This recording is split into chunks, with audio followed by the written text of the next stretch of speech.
part 2 of this stream. So from here, we're gonna continue from where we left off in Old Yharnam, at the start of Old Yharnam, I mean. And we're gonna continue on from there and play through more of the storyline. We can see more of the world as we go along. I'm just gonna spin around the circle for a moment. You spin me right round, baby, right round, like a record, baby, right round, round, round, swing. Okay, let's just get started. So, if you guys were tuned into the previous stream, you'll know that I had a hard time dealing with this motherfucking hunter at the end of the pathway. So we're gonna quickly go back there, see if we can take care of him. And along the way, we're just gonna kill a couple of mobs, get me back in the swing of things again. Because even if you take a break for a couple of minutes, you can lose your footing. Unlikely if you're playing for like 3 hours like I did yesterday. So, just gotta get ourselves going here with our fight style. And plus, getting the extra blood echoes is always helpful. Alright, come on, try to poison me. Nope, you missed. Okay, swing, swing, batter, swing, swing. Oh, you actually did hit me. Good thing it doesn't take poison damage off the bat. One thing I don't think I mentioned before is that one cool little thing they added in the Dark Souls game and the oh wait, I'll do the fucker first. All right, is that taken care of? And we got a blood vial. One thing that they that's really interesting about these games, you can make gestures. So, for example, you can point forward that way, something that way, or salutations, Madame or Sir, before I kill you. Then you just have, it's just emotes that you can collect throughout the game. And once they do, they're just little cool little things. Hunter's Rally is a pretty popular one. There's Utter Joy. I like that one. I'm so happy! Anyways, yeah, so yeah, we can get collect emotes throughout the game. If you notice that we got this pray thing from when we were talking to Alfred at the church by the Cathedral War. That's an emote that we can equip at any point while we are not in combat, of course. Yikes. Yikes. I kind of went into that fight expecting to not be gang rushed, but that's my own fault for doing that. So we're just gonna take care of these two loonies.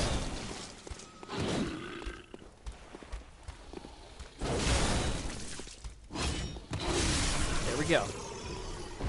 And now we can continue on freely. I apologize if I start to randomly sniffle or cough. The weather up where I live is fairly cold at times, so the room can get pretty cold and damp, I find, where I live. Alright, come on. Wait, you gotta fight me. You can come forward. Come on, come forward. And take a swing. There you go. Now I can freely hit you. Smack, smack, smack the buoy. There we go. There's a couple of sections in the next area that we didn't actually get to see. We passed by them, but we didn't get a chance to look at them since we were dealing with that one hunter who was just causing us a bunch of grief to get that badge so that we could get one of the next weapons.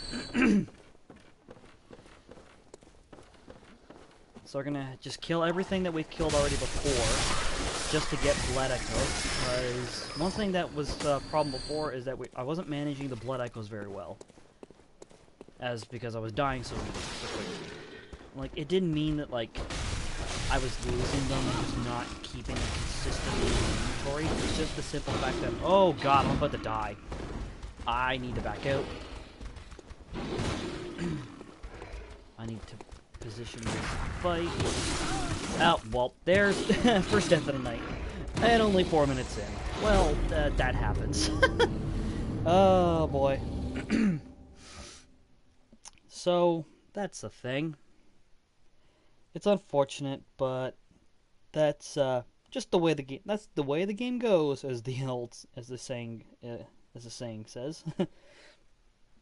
God, every time I hear that sentence, I just get, like, utterly triggered. Ugh, excuse me.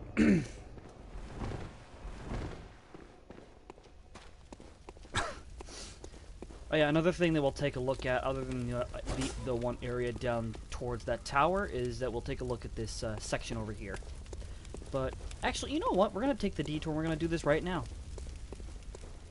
So, like most things in these games, there's always a shortcut. These will usually lead to pretty important items or helpful things, like, say, that Bloodstone shard. And these different pathways will always lead to a shortcut that will benefit you in the end. So this shortcut might take me somewhere that is going to be extremely helpful for when I play later on. Or for when I come through this section, it's always going to lead to somewhere. Oh, I remember where this leads. This leads down to the deeper parts of Old Yharnam, which is another area that we will have to go to regardless, because there is a boss we have to fight down that direction. So we have this big beast to deal with. Oh, we got two of them. Well.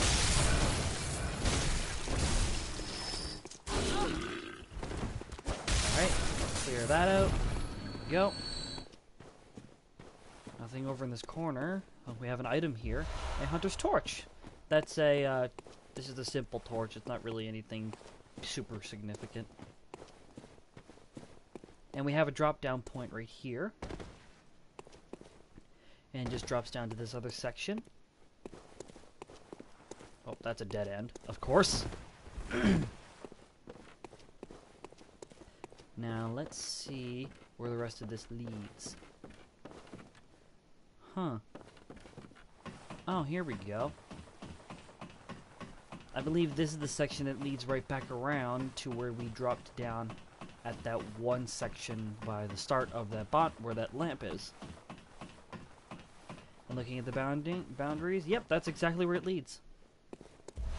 We get some more cold blood dew, and we can easily just drop down there. Now there is a section I know that we have to get to from there, so we're going to take another look again. Just quickly run through, since there's no enemies to stall us or slow us down. We'll just drop down numerous times. Drop down again. Drop down here. Drop down again. Can't open the door from that side, but that's okay. And see, the section I'm referring to should be down where we are looking, down that street down below. Unless I'm mistaken, there is a way to get down here. Nothing but respect. What was this?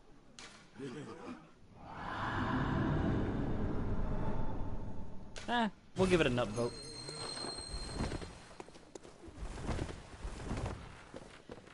Let's see. From here, frankly, there's not much down here as I thought there would be. I guess we have to go and backtrack to a different area. And if I'm not mistaken, we will have to go there at some point soon. Because aside from Old Yharnam, there's another section of the city where we have to go deeper down. And that leads to another big church and to another boss fight. And if I'm not mistaken, it's also where we get that holy chalice that Gehrman mentioned when we were last in the Hunter's Dream.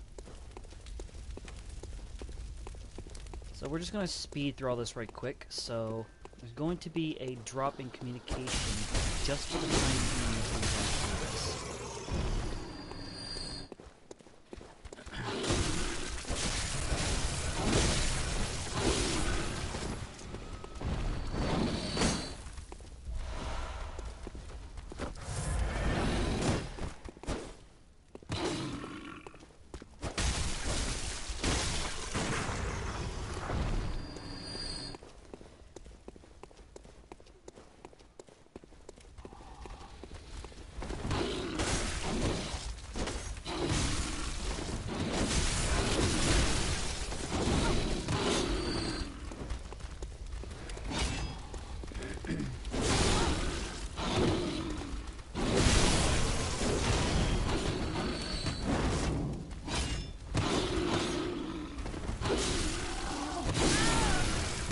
Well, that's unfortunate. Well, yeah, that sucks.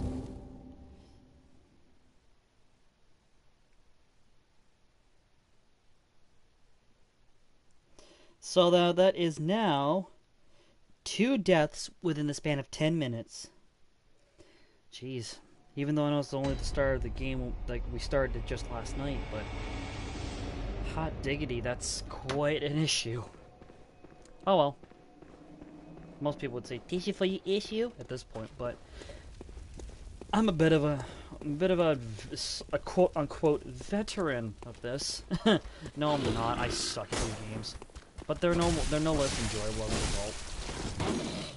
We just got extremely lucky with last night's boss fights. I guess maybe it's the nerves of a first-time stream. Okay, you're gonna come in, I'm gonna stagger you with a shot, and relentless combo. Perfect. If I was any closer with that one, I would have been able to stagger him.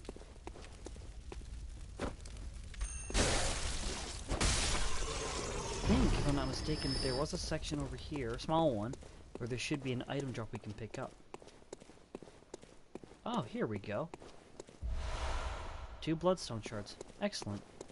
That's always a good thing to pick up as many stone shards as you can. Just to be able to upgrade all your weapons to the highest possible thing you can do. Now we did have 1,000 souls over here, dropped that was released by one of these beasties. Probably should be doing this section using the fire paper. Should have been doing that mobs. Should have considered that. But these fire papers you can't just pick up freely unless you know where to find them. So as a result, it's better to use them for like the boss fights. So we're just going to continue speeding through this so that we can get to the next section. And that's another monster down. Oh, we got another Tempering Bloodstone. Cool. We can use that for a Ow, that hurt. Ow, I'm gonna cry. That sucks.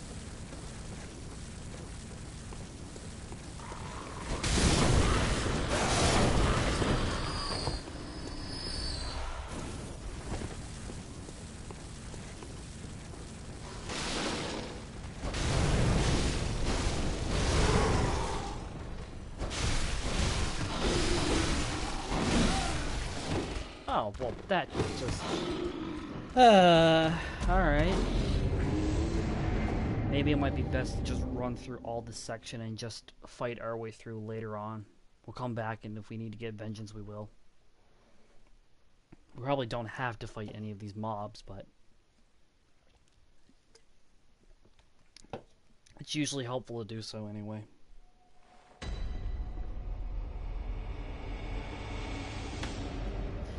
This stream is probably going to be a little bit shorter than the last one, just due to the fact that it was a really late night one. But we'll see how this pans out.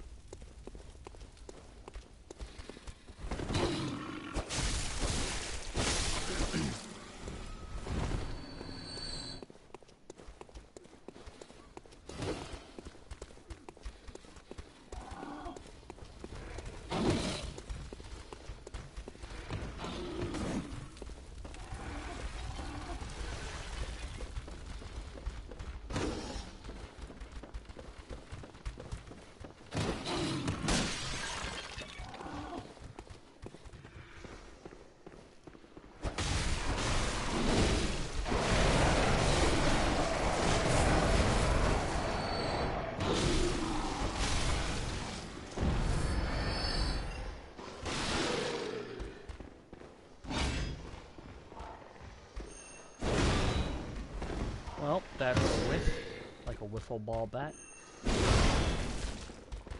There we go. Now we've regained our blood echoes, and we shall continue from here.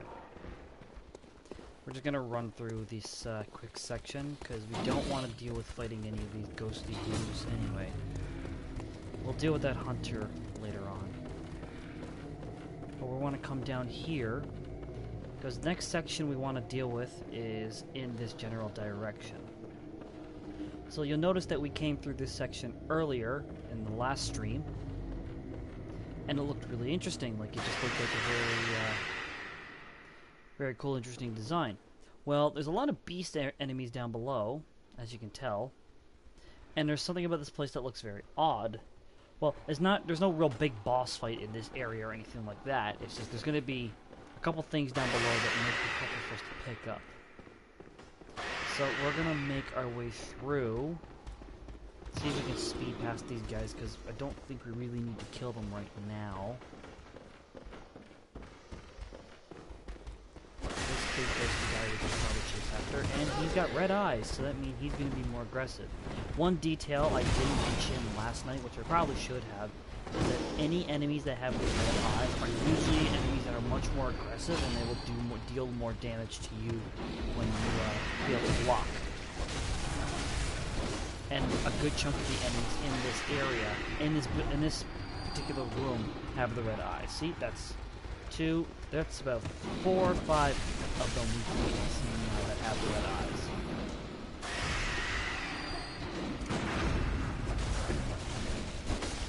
But we're just going to deal with them one at a time, so that it doesn't become as hectic to deal with as most of them would be. They still take the same amount of damage as they would before, and ouch, well, that caught me off guard. Unfortunate.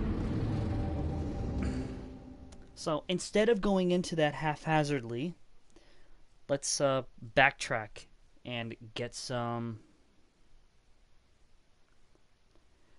Grey M says, can I help you, and what's my BL level? Oh, this is a brand new playthrough, so the BL level that I have is really low. And I appreciate that you're offering some help, but this is just something I'm doing for fun. It's not really a, I'm just doing this as a simple solo stream. I appreciate that you're willing to help, though, but I'm doing okay for the most part. The dying is part of the adventure, I find. Also, welcome Ash Vivaya. Welcome to the stream. Okay, so we're just gonna sell a few things so we can get ourselves some souls back. Oh, and we have cold blood dues. I almost forgot about that. So we're gonna use those cold blood dues to get ourselves some more souls to get the blood echo.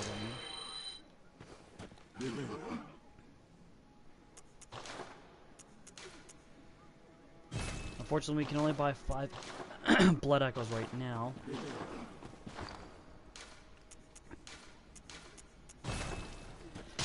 I've beaten this game like with way lower levels than what I probably have now anyway, but I'm fine with that.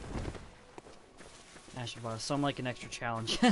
Yeah, I like the extra challenge when I play these games. It's always a lot more enjoyable for me. And we have a new outfit we can access because we killed that hunter from Old Yharnam. Gonna put on this new outfit, see how it looks. Well, unfortunately, the defenses it has, in comparison, are not that much better from what we had on before. So we are going to just put on keep the armor pieces we had before from Gascon and stuff. Let's see. Not much else. Actually, is there anything else we can do with the Kirk hammer? Give it some more bloodstones? Oh, we can give it a...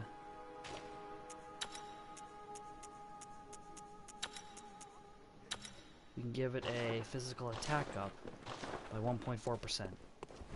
That's not bad.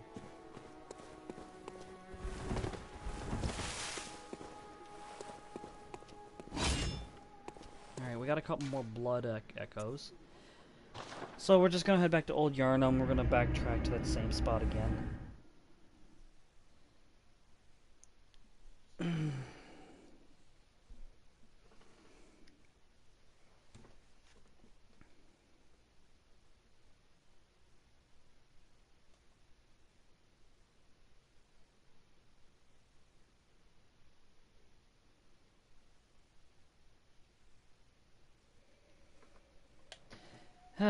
Okay, so going back to Old Yharnam again. Also, now that we have less insight, it might be easier to deal with the monsters. Well, no, they're still gonna hit us. Oh well, that is totally fine. We're still gonna breeze through this pretty quickly.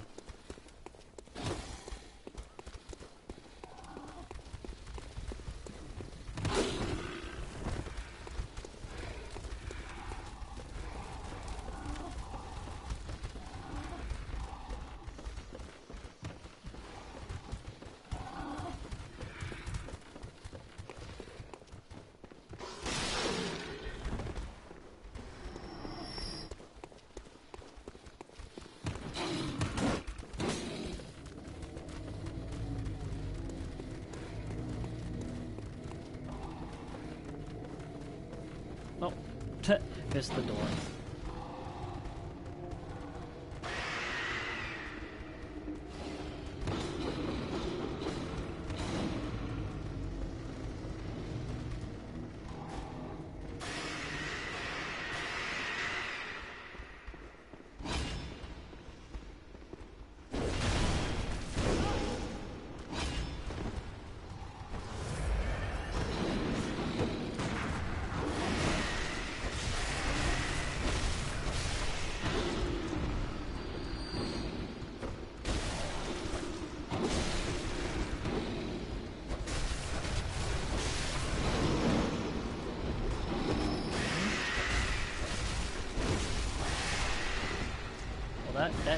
That particular swing he had me kind of like it.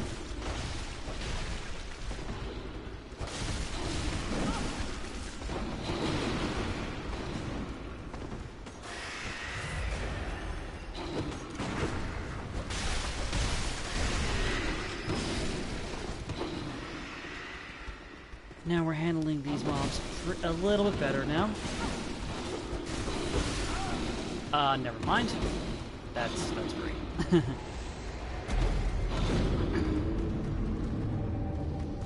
As I said before, those particular red-eyed mobs will always be a little more aggressive, regardless of what level you are or not.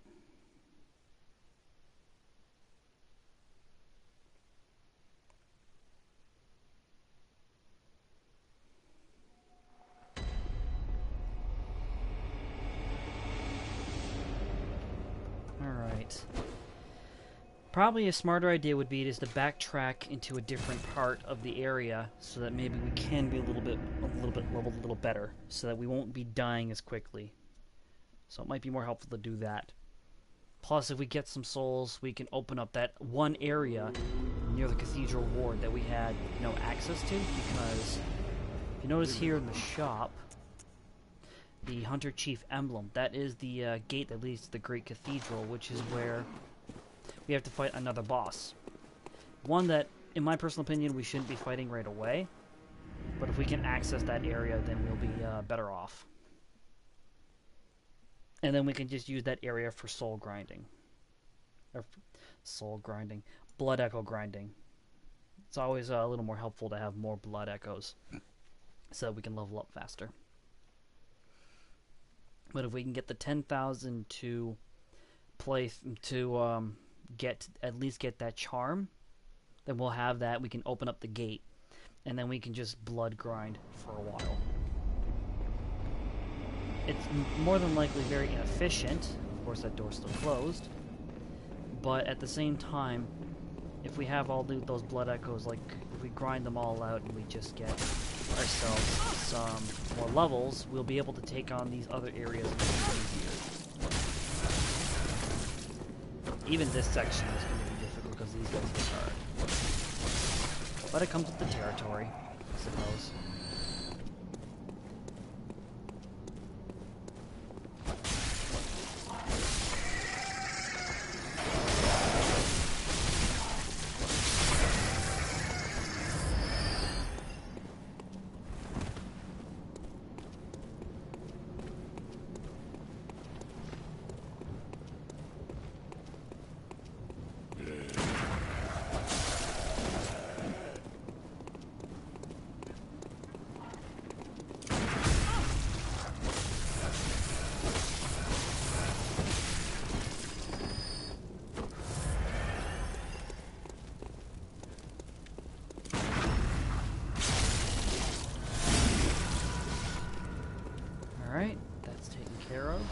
pick up 2 more blood vials. Of course, we have no access to this gate right here. This actually is a gate that leads to the other side, that comes from the other side of the Grand Cathedral, which is where we're trying to access right now. But we need to access that giant gate at the very front of it before we can do that. So we're sitting at 1,066 blood echoes, so we're going to continue on some more. This little bit of time is going to be pretty slow going and pretty quiet. So I apologize if the commentary is very lacking. It's just going to be easy to focus on doing this without.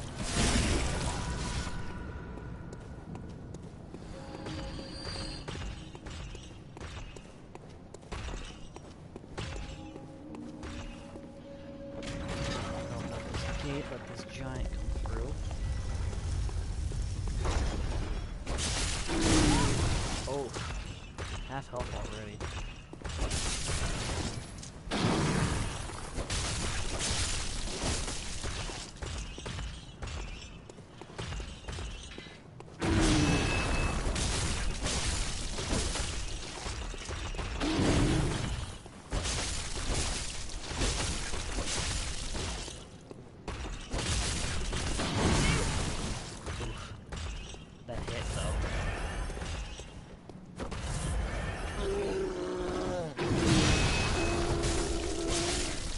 Go. This will give us some free hits. Okay, another bloodstone shard, which is helpful.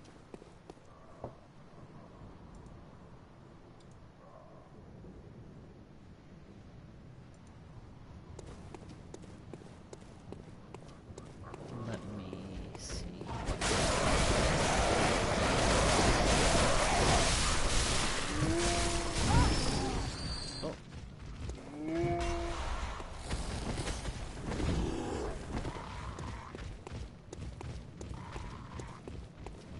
This is where we, this is where I'll probably start to slip up more. As I stop thinking. Yep, as I stop talking, I stop really thinking. And I don't pay attention to my surroundings. Lack of commentary. It's so helpful. So we're not sitting at a very good death count.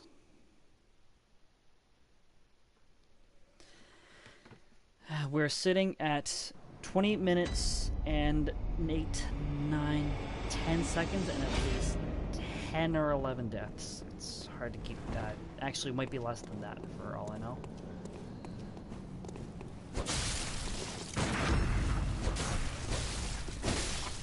Yeah, we missed the parry on that one, which is fine. Trigger this guy. Oh. He's just gonna do this quick swing. Roll the parry, and gotta do that. Okay, we have some more blood vials, which is helpful. And you're the one who has my soul. Lovely! He must have walked right over them when they killed me.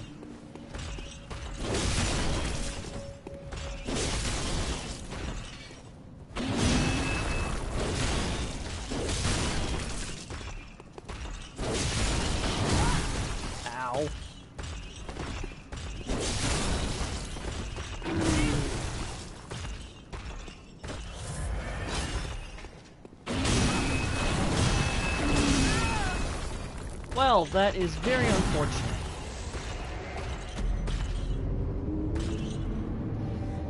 Okay.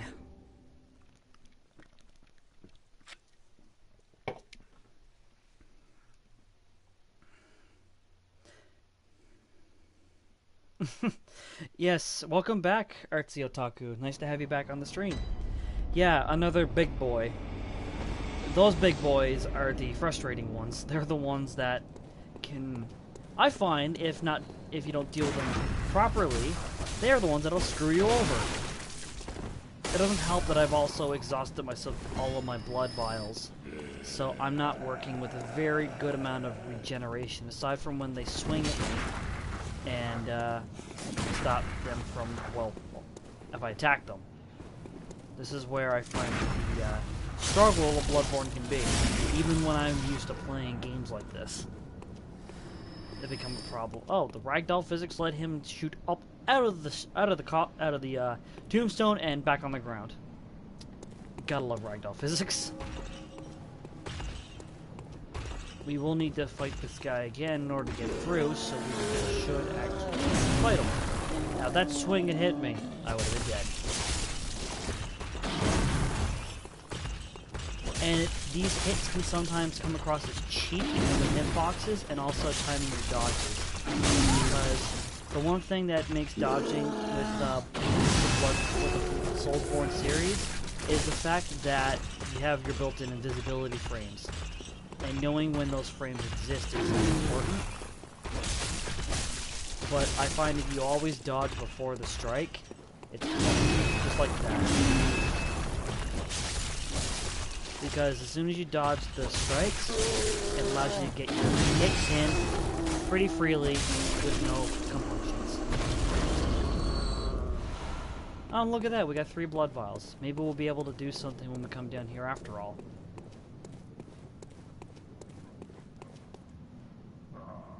We're gonna come over this way and just fight this one guy for right now. Because triggering the both of them at the same time is not a fun time.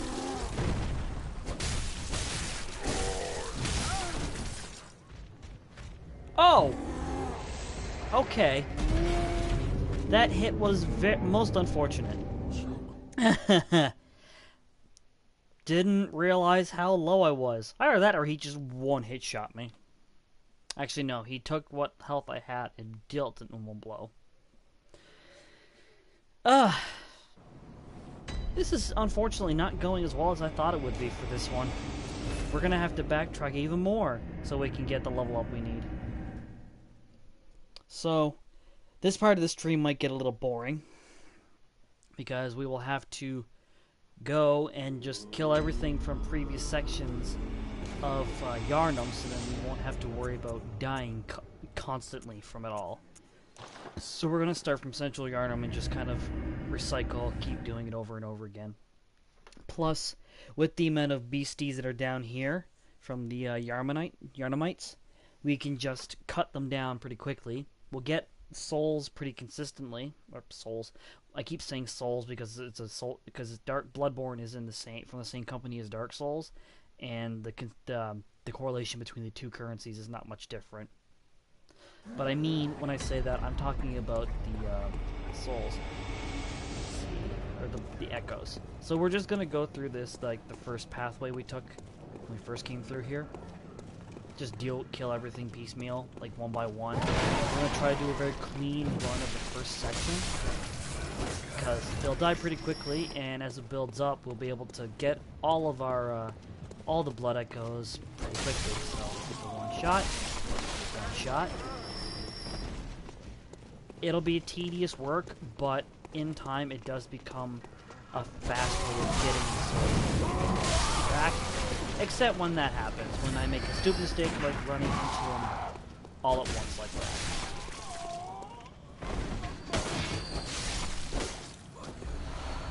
There will be points that if we need to generate blood echoes, we will have to go to a different part of the area, just because coming to this first area is never a lucrative way of doing this later on, of course.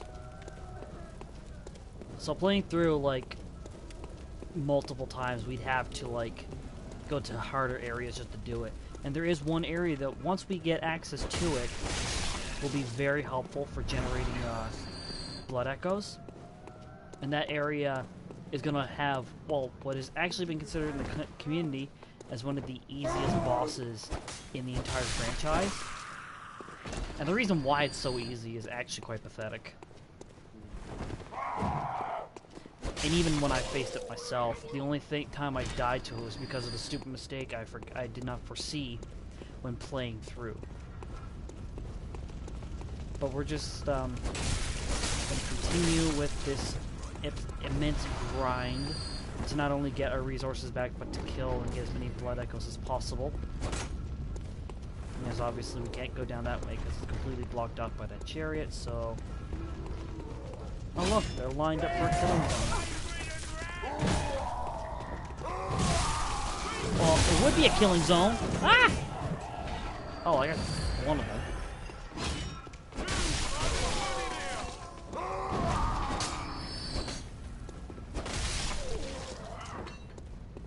Sometimes foreseeing like how these fights will go is not exactly the greatest exercise, really.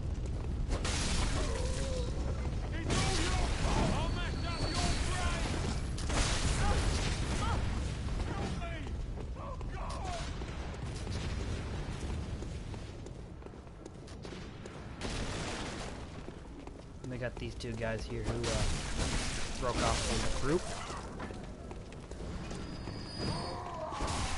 There is an end goal to this particular stream once we get to it, but unfortunately we do need to get our levels up in order to get to that point. Which means that once we get our, once we get enough of the echoes to A, get the next section that we want to get unlocked, as well as get at least 2 or 3 more levels, there is a boss that hopefully will either be A, one of our objectives very quickly in the gameplay, or for the stream, or we're going to make it our end goal, depending on how the rest of this goes. And from the start of how this looks, it's not looking the greatest right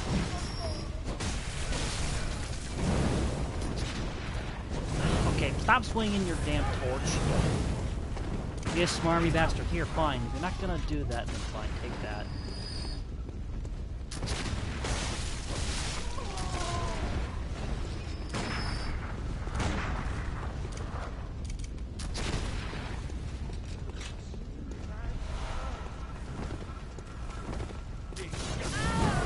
Oh, that's unfortunate. Getting too thirsty and trying to avoid everything in sight is what also causes me to die very easily. I think maybe the good luck I had from last night's stream is causing me to make very stupid mistakes. So as a result, I'm getting cocky and I'm getting aggressive when I really shouldn't be. So we're gonna rinse and repeat. Sometimes I find that even when you die, if you can pick up the blood echo you previously had before, it'll double the amount that you have in the at that point once you get there.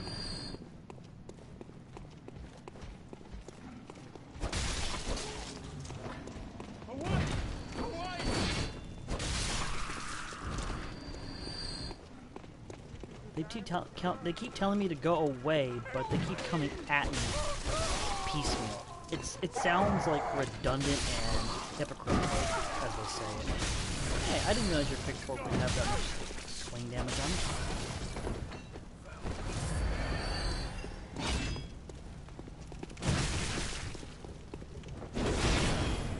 I think another reason why I'm failing this section so hard is probably because of the weapon I'm using. It wouldn't surprise me if that was the case. Because, and I remembered this after the stream last night, the beast-like enemies also, aside from fire damage, they also take great damage from serrated weapons. And the saw cleaver was definitely one of them. So we're probably going to go back to the saw cleaver as a weapon of choice that we will use for the first bit, until we get that particular weapon, like I mentioned, that was really strong that I like to pick up.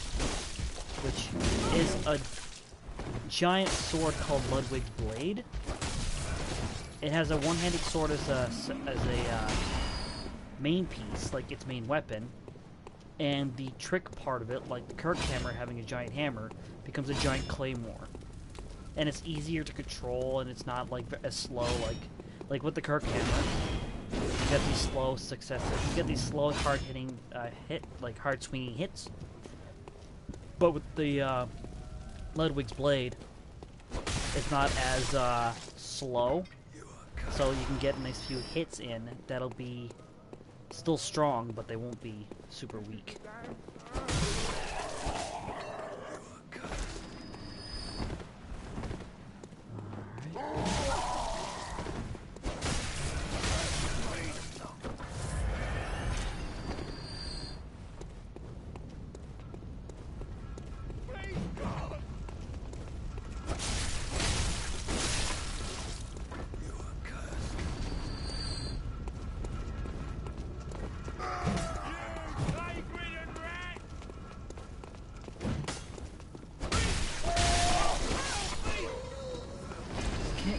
3 of them at once, and we'll get some more resources.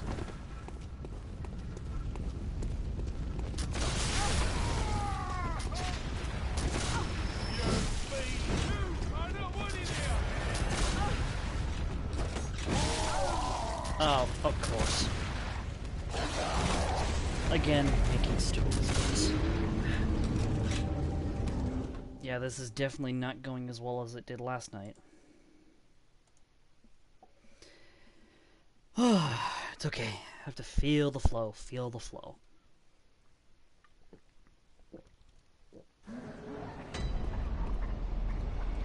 Alright. Monster has been consumed. We're gonna backtrack again. There's always ways that we can make this either easier or more difficult on ourselves. And I think maybe I'm making this way worse on myself than I need to be. So we're gonna do a couple of different things first while here on the stream. And the first one is to get rid of anything that I'm not going to use.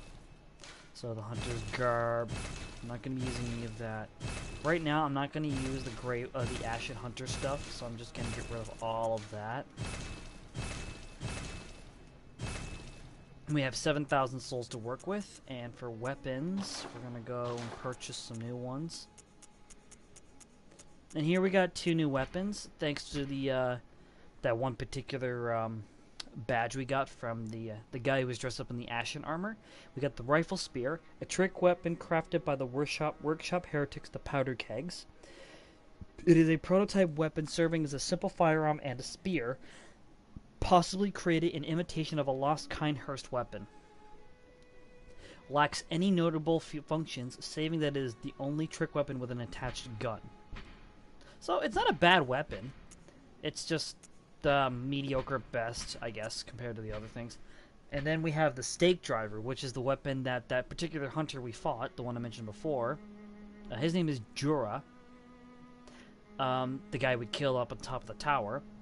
A trick weapon fashioned by the workshop heretics, the Powder Kegs, favored by the retired hunter Jura. The Stake Driver, with its queerly complex design, violently drives thick stakes into the flesh of foes. The Stake Driver allows for high damage critical attacks, but is difficult to use and leaves its wielder wide open, but none of this should bother a mere Powder Keg. So it's basically an all-in weapon, but if you use it, it's extremely helpful. So, looking at the weapons we have here, the amount of the damage we probably should be going for is maybe, like I said, the Saw Cleaver. So we are going to buy it, and we're going to go upgrade it up here at the workshop. Because for dealing the damage we need to on some of these beast-like mobs, it might be a better way to do it that. Might be better to do it that way. All right, now we would need more bloodstones to do this, but we'll go to Gem Fortification. Unfortunately, the Kirk Hammer is still the strongest thing we have, but we will have to see how the rest of this goes.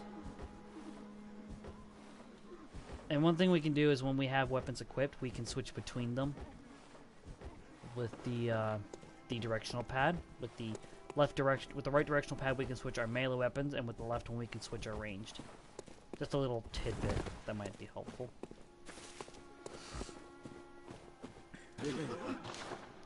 And from here, we're gonna stack up on some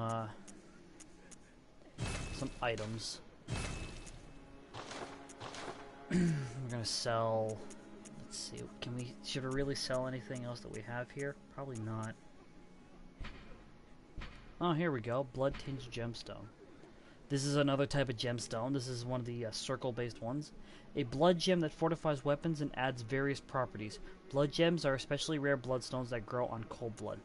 Blood gems are needed into weapons using workshop tools, but only when of matching shape. Circular blood gems are normally used to fortify firearms.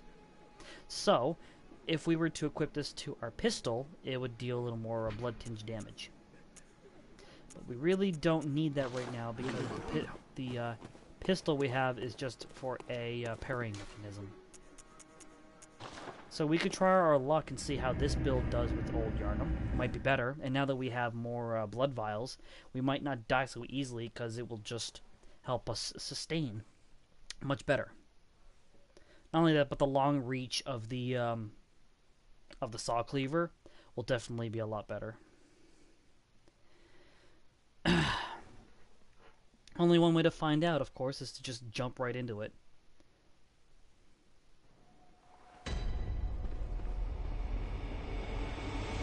Once the internal flow of this gets a little better, the actual gameplay will proceed a lot quicker. It's just this particular section, I will not lie, I usually had difficulty with as a result before. So it's a little more difficult to deal with. But it just takes a little bit of practice in getting that momentum that's needed for playing through. And already, now that we've switched to the Saw Cleaver, we're seeing that all these beast-like enemies are dying a lot quicker, in less hits than what it did with the Kirkhammer sword. So we might have a better chance at clearing through with the Saw Cleaver in the first place, which probably tells us we should have kept using this weapon from the get-go. But you learn these things through experience and doing various builds just because. I find experimentation when playing through these kind of games is always more helpful to find the best way to win and get through.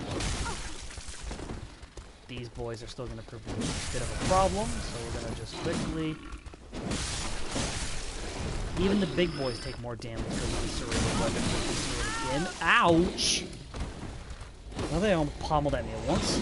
Of course, I was not paying attention, and I should have realized that they all came at me at once. Instead of going in for the kill on one of them, I should have jumped backwards and just killed them from there. But we will get to another boss fight. That I promise you for this stream. Whether it takes an hour or if it takes like another half hour, we will get there. I will not let you guys down for this stream.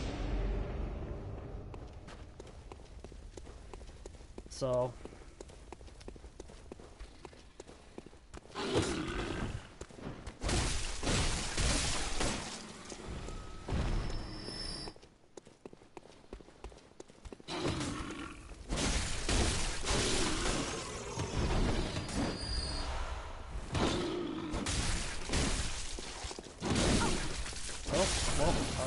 I'll let you have that free hit.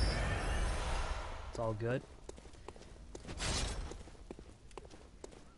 Now, which one of you has the blood echoes? It's not you, beast of you.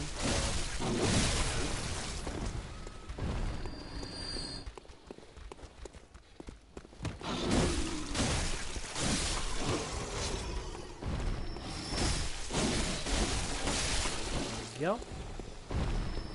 Dead. Actually, it might be the one that's hiding up here who got my blood echoes. Oh, look at that! What a guess. And now he's dead. Perfect. Yep, now that we're using a serrated weapon, this section of the game is becoming a lot easier to deal with. Because, of course, beasts are much weaker to fire and serrated damage. So we'll be able to breeze through this a little bit quicker now that we're doing so. Which is always very helpful, because finding easier ways to get around certain sections is always the greatest way to play these games. It makes it easier and allows you to actually discover the lore a little more, instead of just getting frustrated over the mechanics of the fights. Oh, he's gonna poison me. Right off the bat. Yep, there we go. Good thing we have these antidotes on us. Well, we're gonna have to actually get a moment to use them, so do it right now. What poison? What are you talking about? I'm not toxic, I swear.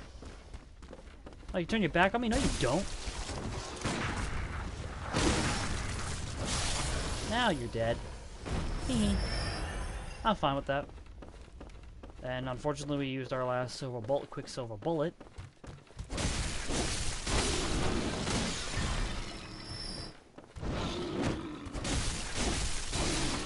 Alright, that's another bit down.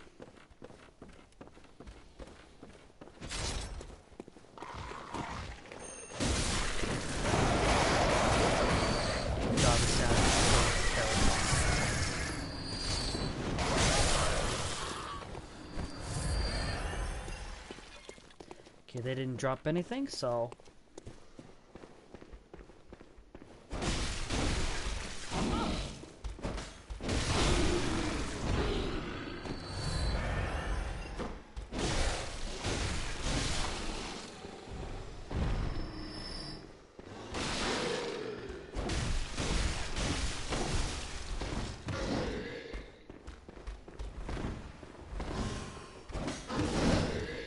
Oh, okay, here's another bit of toxic. Blech.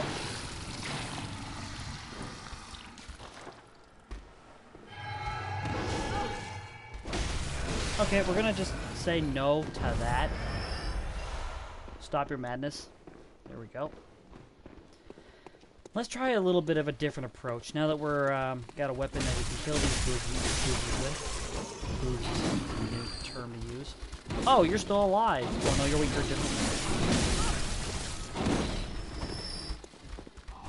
Alright, we're gonna heal up. Bait them into a spot where they can just funnel in and we can set up our fight.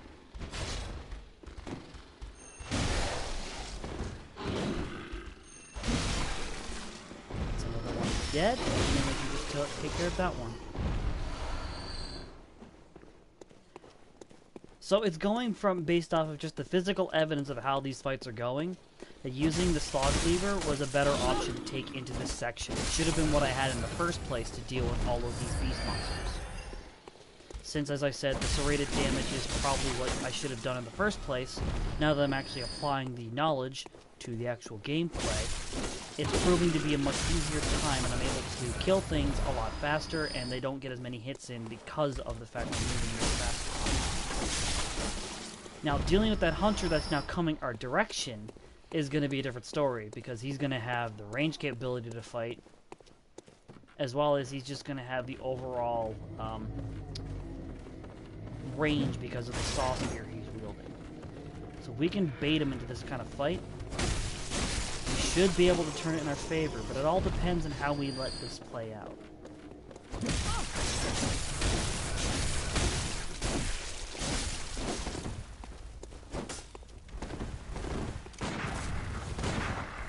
Unfortunately, he has silver bullets, whereas we don't. But we have our wits, and we should be able to dodge his attacks if we plan them out properly. Oh, well, took a hit from that bullet. Now, here's a little trick I probably should have shown from the get-go. If we press down on the directional, up on the directional pad, we can use some of our health to get 5 Quicksilver bullets.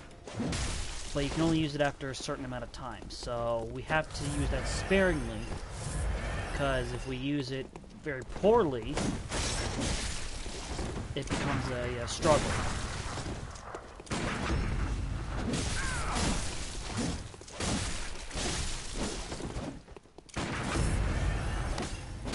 Oh no, no, no, no.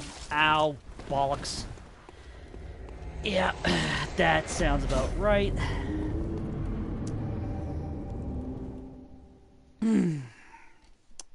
Well, we might as well backtrack yet again and get our echoes and just probably continue on from there.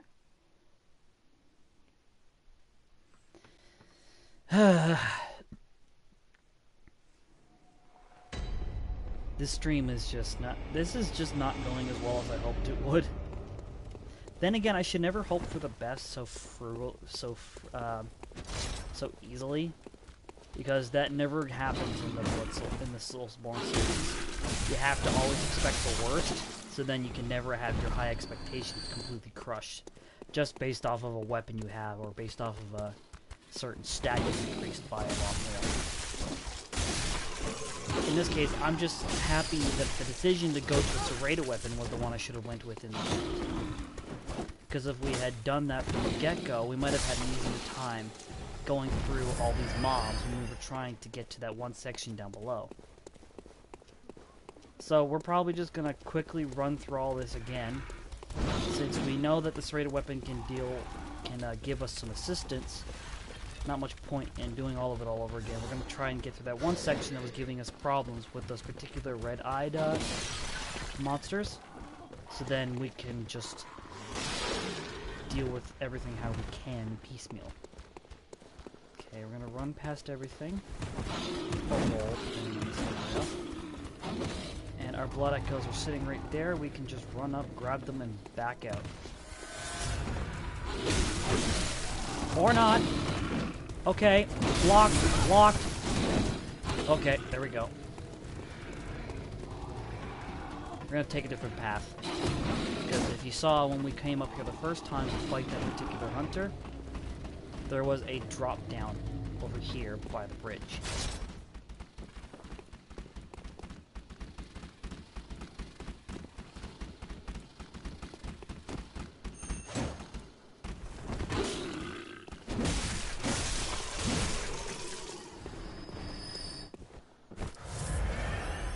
We'll drop down here. Oh no. Yep, that's a thing.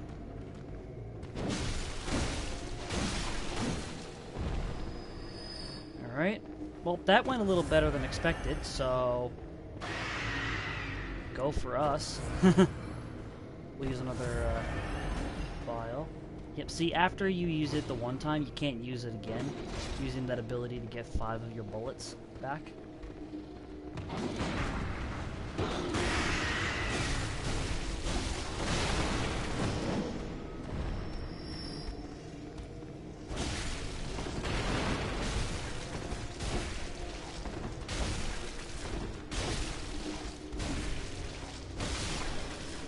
He's taken care of.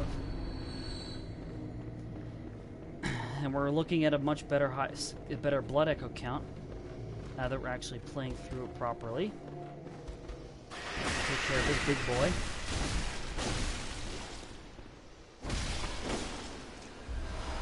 And we have a bunch of small boys that are probably going to come up the stairs now in a moment. Oh, hi! Yep.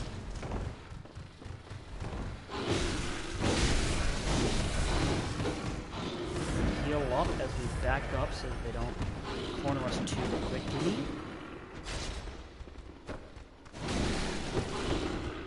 We're going to just continuously poke at them like this if we can. But they're not going to make it that easy for us, which of course they wouldn't. And there we go.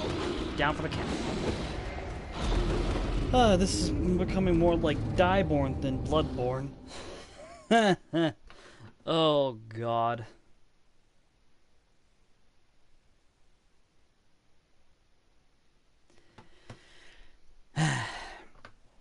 Okay, now that we're seeing it, that Ludwig's Holy Blade is the trick weapon that I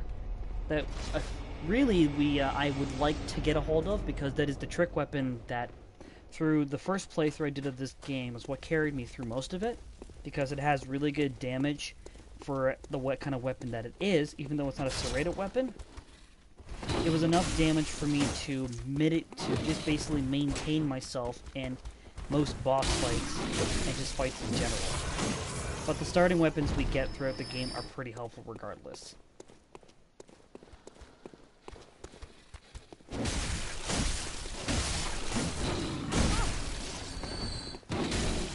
Fortunately, I know that once we get past this section, we will be able to have a better time getting through the game. Because by the amount of souls that we'll have racked up, or that'll be racked up, we'll be able to level up quite a few times. It won't be so frustrating to deal with all of this.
trying to really not think too much about how screwy things have gotten at the moment. So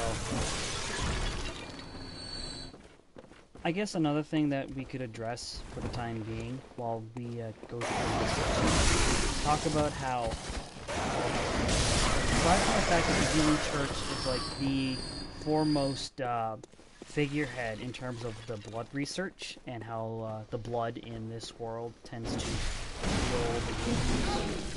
Not only that, but the ailments of certain things that happen, but the same things going on. I'm not even sure, really. Sometimes the lore in this game can be so easily memorized and then so easily forgotten. Maybe that's just me, but the lore, just, it's a testament to how much they put into these games. When you really start going to look for the lore, it's fantastic.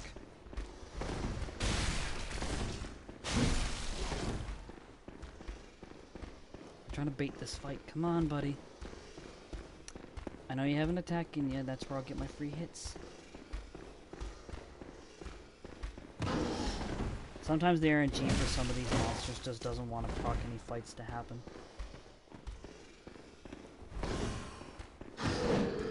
Oh, that's a big window.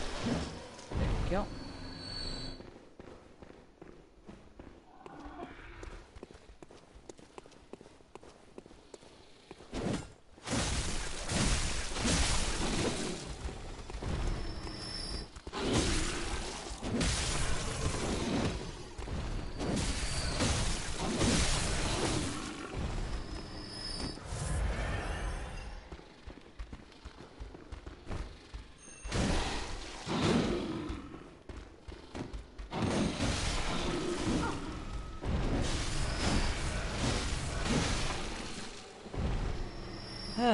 Alright, we're clearing through all these mobs again fairly quickly. So, once we get the souls that we had before, like the echoes that we got from when we last died down this other section, we should have enough enough echoes that once, if we can survive this next rush, we'll have enough souls. Jeez, I keep saying souls. It's so... It's like clockwork. I'm not even trying to say souls. It's supposed to be echoes for this game. I know that it's not a big deal to most people, but I like to be correct in the terminology of the game because it fits with the world lore, and well, also with the fact that, physically speaking, as an actual item, it's called blood echoes, not freaking blood souls or whatever. I guess that's just my the way of thinking I take on with stuff like that. So, unfortunately, that's just how it is. Oh, look at you. You're back. You very quickly. And now we sit at 10,000 souls. So if we wanted to, we could actually backtrack to the Hunter's Lamp that we were at before and go to the Hunter's Dream and get that charm we want. But because there's still a little more to see here, we are going to attempt to completely get through this section without any hindrances. It takes a bit of time because these red-eyed enemies are very frustrating, and the big ones not so much because they have bigger moves that you can predict, but it's mostly the smaller ones because when they start running at you, they will rush you just like they've done before. So it's just a matter of timing, and if they swarm you, it becomes pretty haphazard. But we're going to do this a little differently. Instead of funneling ourselves into the hallway, into a killing plane, we're going to set up this balcony as where we put them off one by one, like we did before when we first came in here. And it should make for an easier fight, because here they come piecemeal. And we're going to bait them into a flurry of combos. So then we can just easily wail on them and whittle them down. Next two come in. And we're going to swing a couple times, provoke them. Here another one comes. Another bloodstone we can use for fortification later on.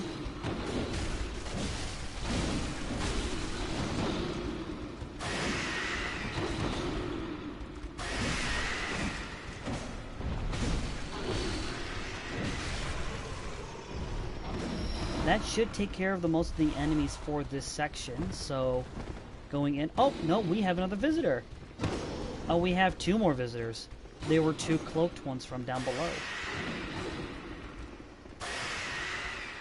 See something new every time. Now we're going to deal with the small one very quickly. Because even though it's the same enemy type, sometimes dealing with the smaller enemies pretty quickly, you just need to have less health. It all just factors in how this goes. Oh look! 2 more! This is where things get interesting. I think it's because where they trigger in down below, and the moment you come down into that section, if you run right down into that area, they're supposed to rush you, like, as a pack.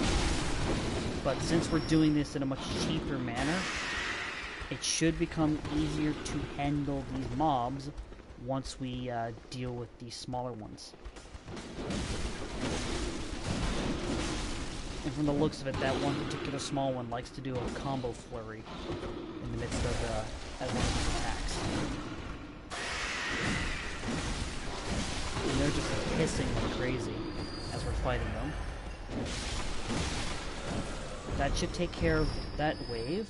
Now, I say wave only because of the fact that that was technically in a wave of 3. So we're going to come down here, see if there's any left to kill.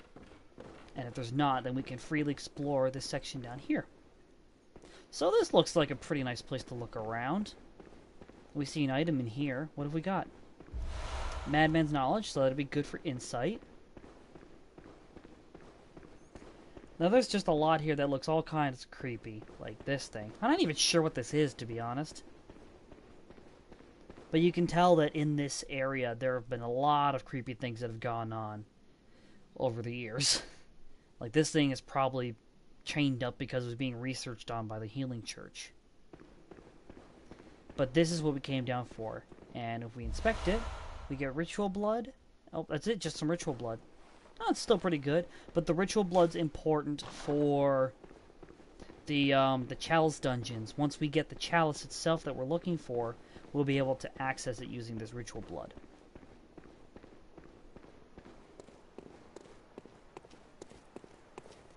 And, oh! Excellent! I said that there'd be a boss fight here, and I was not lying. That's another boss fight just down below. But before we go into it, we're just going to quickly go through this section. We're just going to clear out the top area.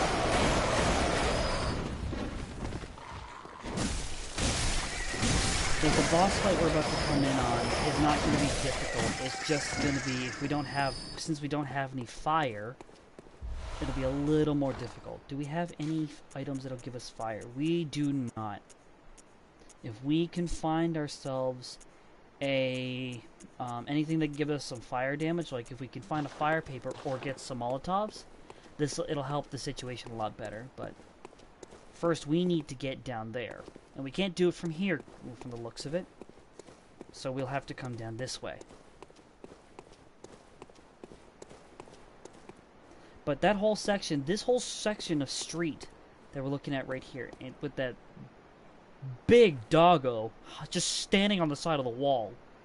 Like, man, you've got some agile reflexes and some stamina if you're able to hold on there and just wait for someone to come along. How long would you be waiting for that? Like, maybe hours? Like, that, I would not have that, I do not have that kind of legendary stamina. We get 6 blood vials, which is good and be really good. We'll just head up this ladder, see where this takes us. We have 13,090 souls. Let's hope that this doesn't end in tears.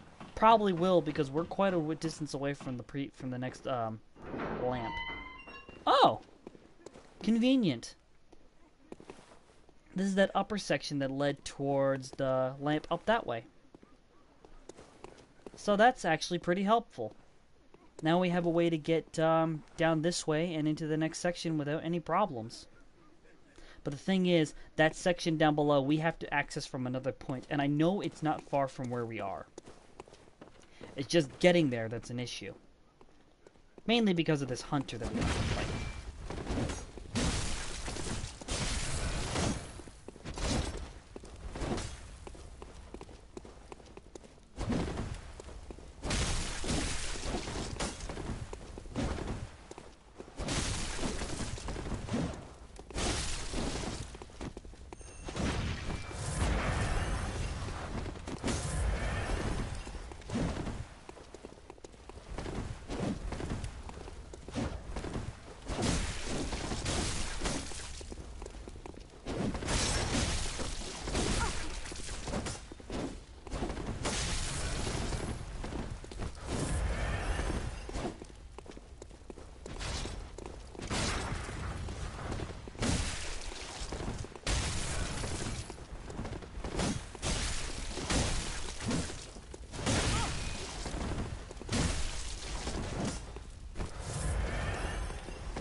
on, don't run away from me so much like a punk-ass little bitch.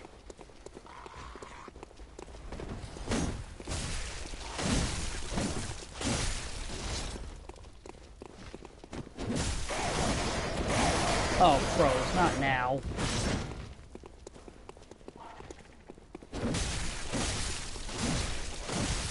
The good thing is about most of these hunter NPCs, if you haven't noticed, especially from the previous one we fought up at the top of that tower, is that these guys do not respawn, because once they are dead for good.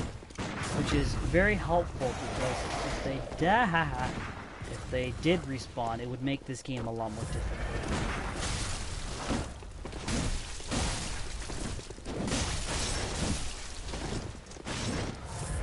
No, I'm not gonna let you kill me that quickly.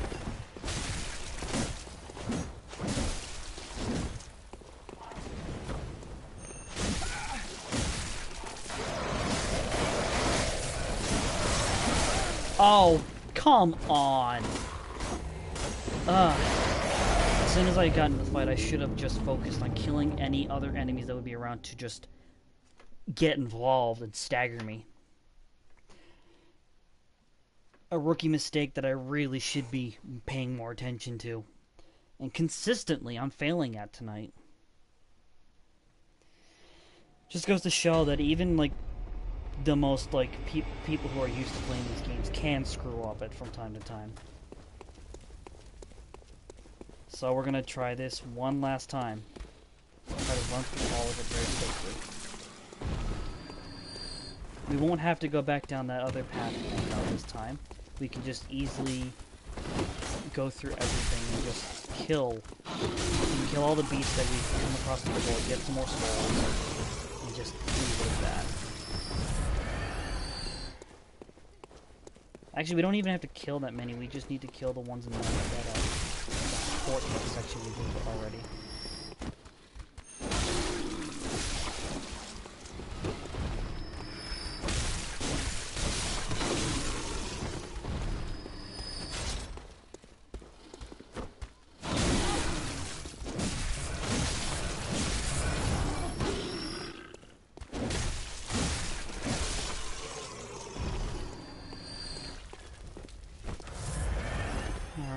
Let's continue, since we're done fighting all them again.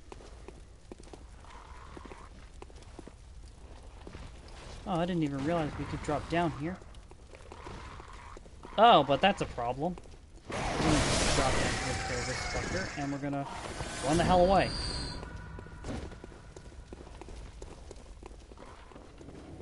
Because I really, really do not want to fight him. Not right now, anyway. Oh, foot's falling asleep.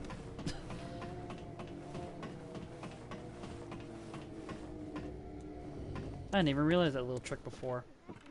Man, that makes me feel like a bit of a real big rookie here. Now, if I'm not mistaken, we can sneak up on him and do a back... Oh, or not. He just heard me because I got too close.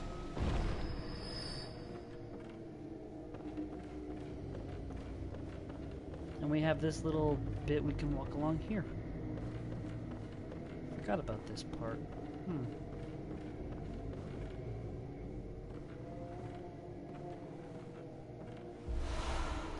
Another madman's knowledge, which is always helpful.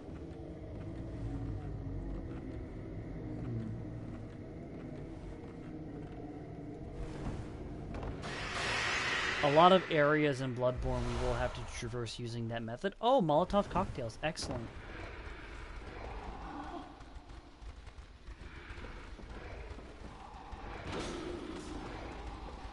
Fortunately for us, they cannot reach us from there unless we fall down. There are no more doors that we can access. We would just have to go through the door down below. So we are going to take the hit and run the hell away. Yeah.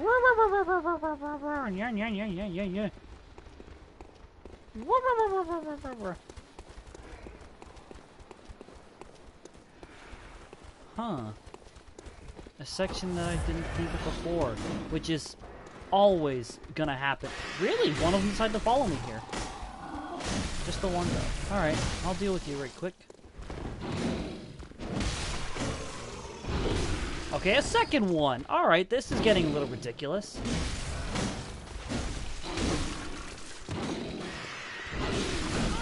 Okay, now I've had enough. I know I said it made them more aggressive, but relentless is different. Okay. Okay. Now this is getting bullshit.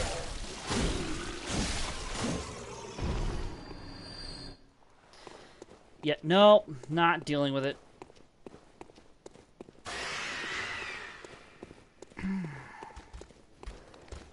Oh, but funny enough, this was an area that I was referring to before. Another very dangerous area. Oh, fuck.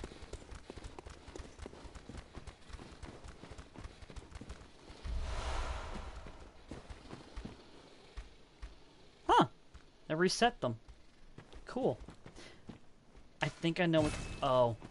I remember what's on the side, that side of that door. That is another boss that we can fight. An optional one, but it's a boss all the same. Really? Okay.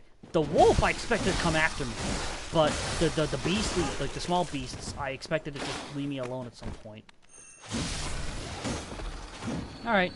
You're dead, which is going to be helpful. I should just wait here for a little bit. Just let them reset a little for a moment. Let's take a look. See if we need to do anything with our stuff later. From the looks of it, we don't have much to work with. We have six. Okay, these guys don't want to reset. Alright, so we'll do something different. Come on. I'm trying to trigger you. Fight me.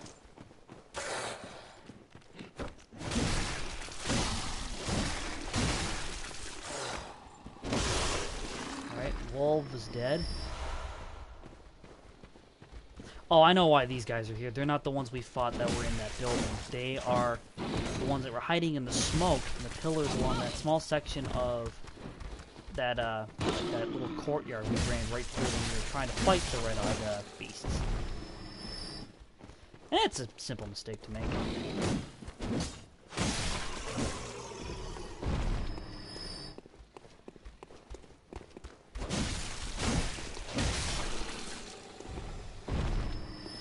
Funny enough, the next section that we want to deal with, the one I mentioned before where that boss was, is actually through this path, like this way. Just making sure that we're not missing anything before we continue. From the looks of it, we are not. There is... I know that somewhere around here is either a lamp or somewhere where we will be able to have some respite for a bit. Let's see. Oh, look! It's the doggo we saw from the other side of the other side of the ravine. So he's gonna drop down as soon as we come around this corner. As we grab this beast blood pellet, he drops down.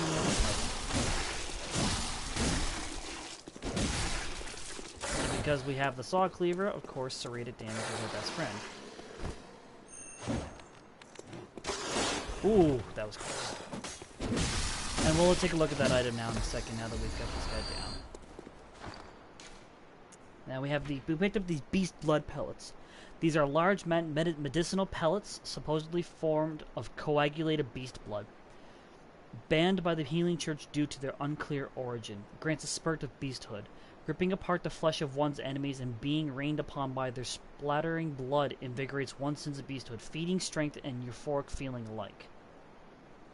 So, essentially, this gives us an attack boost, I guess. I've never really been one to use these items because I'm not a big fan of going that route. I like relying on my own skill and power. But hey, the beast blood pellets are probably one of the most useful items in the library. Holy shit, hi! Jump scare.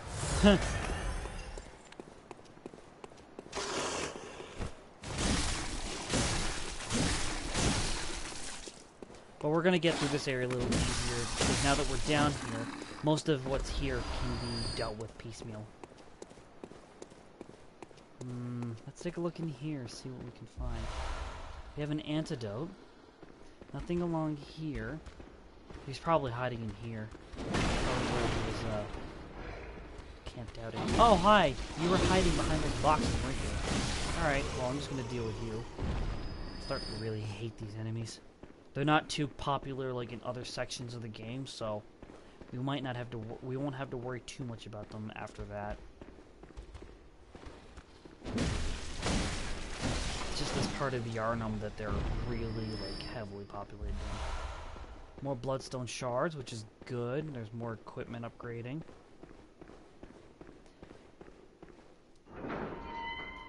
And if you recall from the last section we did, this leads up to the tower, which leads up to the Hunter's Dream lamp we were at.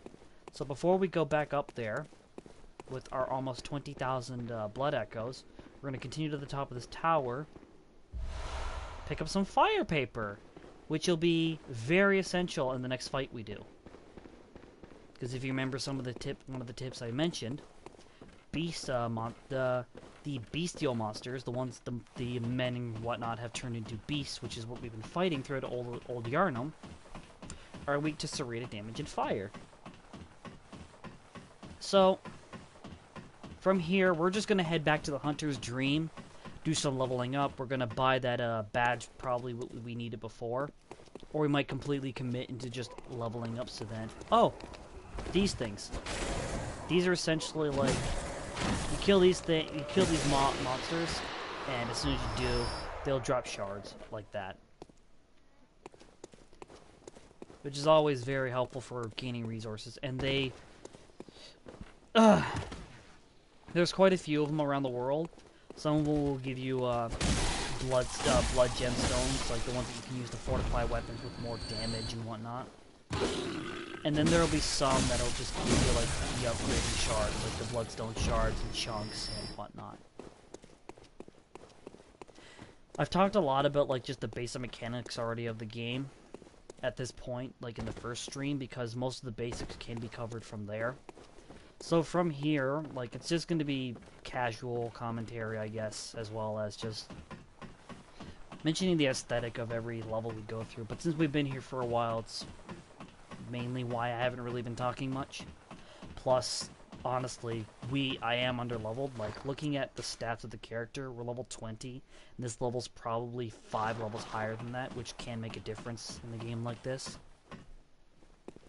So, we're just going to quickly go back to the Hunter's Dream and level up, which will be more helpful in the end.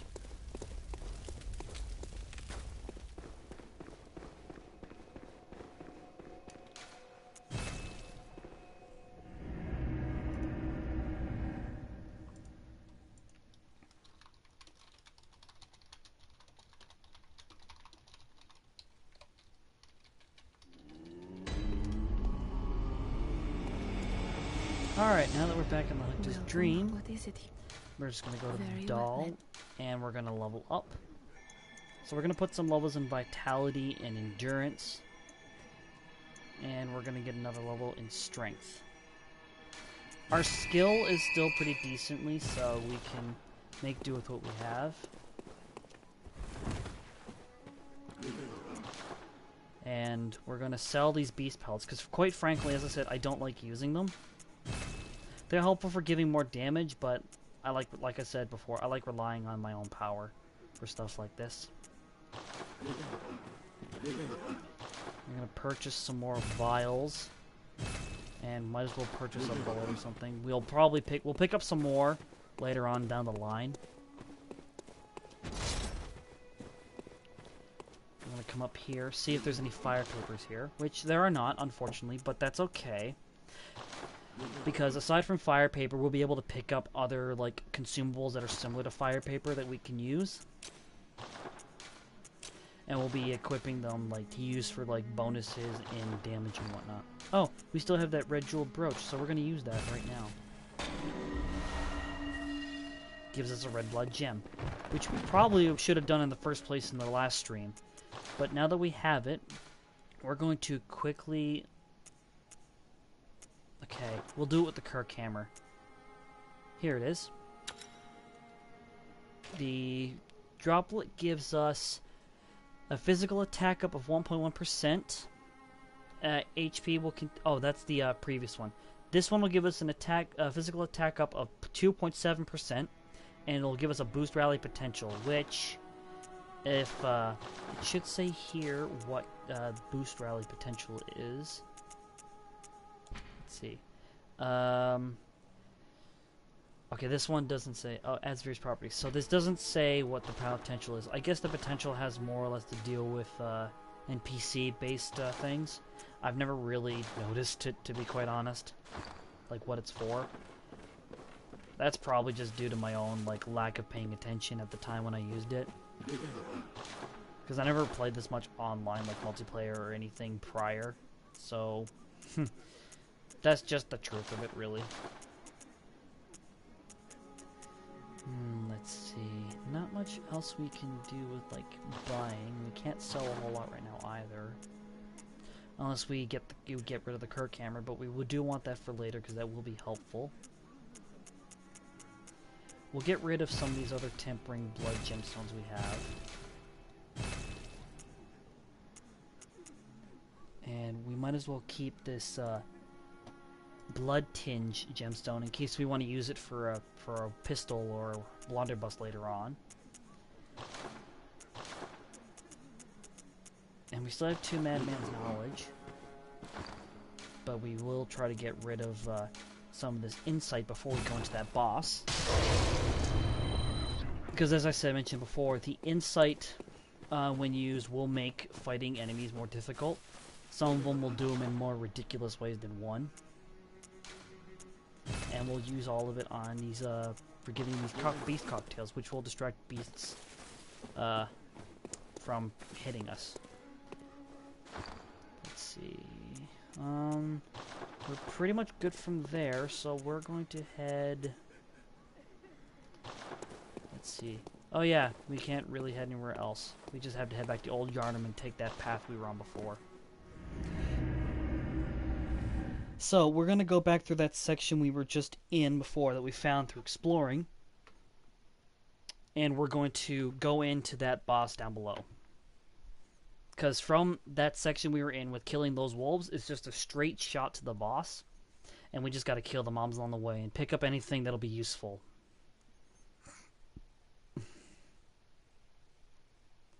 If you're seeing the tips on screen, that bloodstone chunk is the... if I'm not mistaken, it's the highest level for the bloodstone items that are used to level up weapons. And we'll be seeing more of those later on, in the late game. Like, say we get to the more difficult areas. Which we still have a long way to go. We're not even close to getting there yet. Okay, we're gonna climb down here, so we can get to that next section.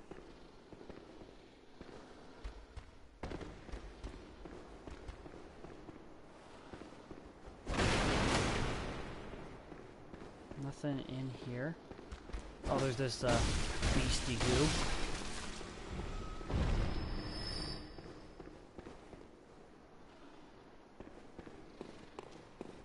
That wolf from before is dead, but the ones that were over here are still alive. Oh, that is the one, actually, that jumped out of the door. Huh. Go figure. No one in here is going to be willing to talk, so we're just going to have to continue this. You hear that scream, and that makes you scared. It's either that or we deal with a red-eyed wolf. And the wolves we've dealt with so far have been pretty easy to handle. So we're just gonna clip this guy and just continue on.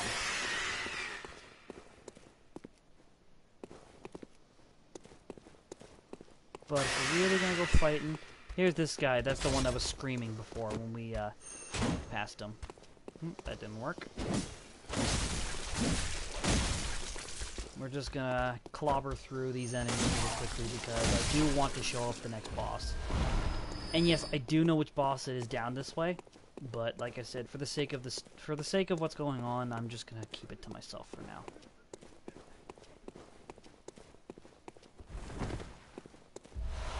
Oh, look at that! 10 silver bullets. That's something we desperately need to really deal with this crap.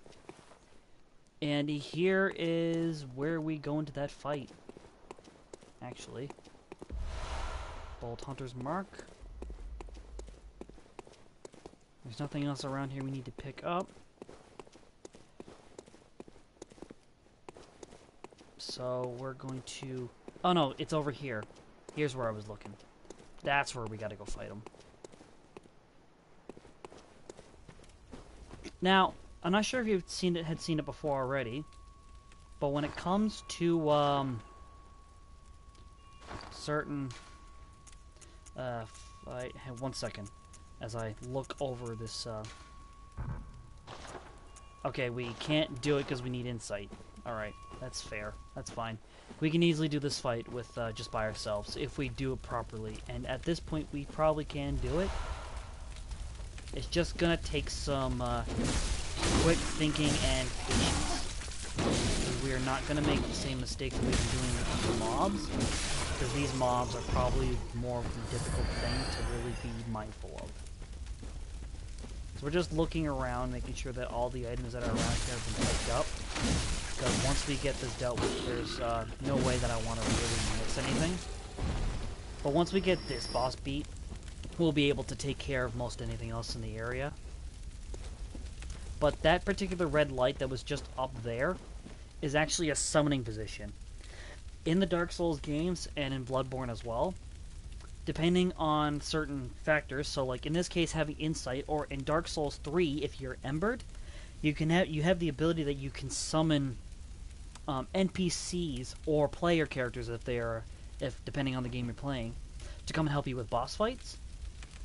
And it will make the fight significantly easier, but the boss will aggro more as a result, so there's a trade-off. But sometimes going in by yourself is usually the best option, because I find, especially with this series, fighting by yourself is usually a better option. So now we're going to go into the next into this section here, and we're going to fight our next boss, who's standing right at the end waiting for us. Wait, something looks a little off about him, don't you think? He's looking a little bit flappy. Hello. Hi, buddy. I'm here to mess with your shit. This is the Bloodstar Feast. This is the boss fight that when most new players play the game have aside from Father Gascoigne, it's the next boss that most people have issues with.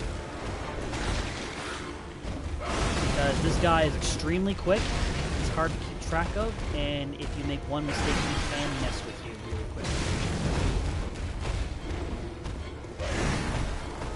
But we're dealing with him so far pretty easily. We have not gotten a single hit on him, but that can easily be jinxed by one mistake. So I'm trying to limit my arrogance with this fight as much as I can.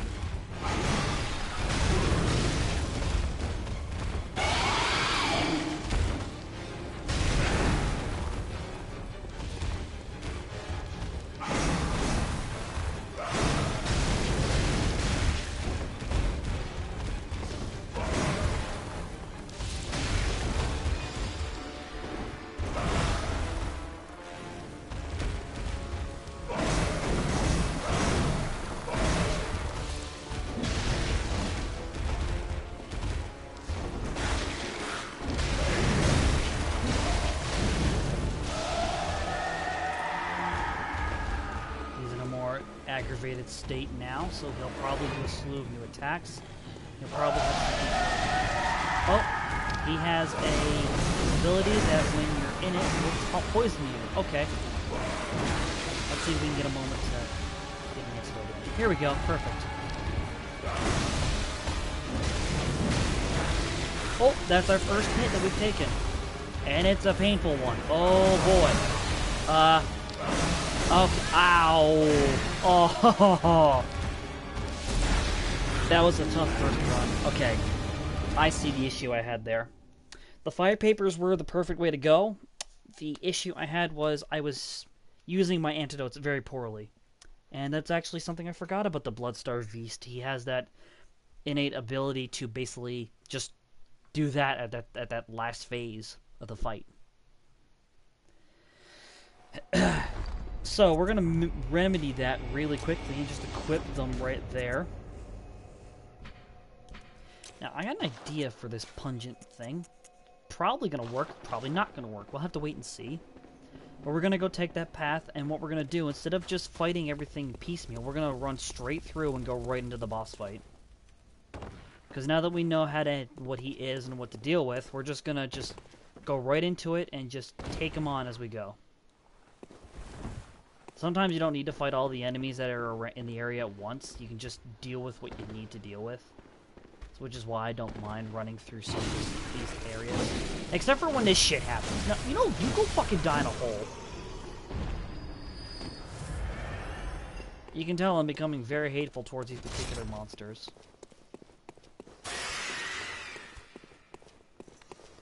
Come on, Wolfie. Come on, Wolfie.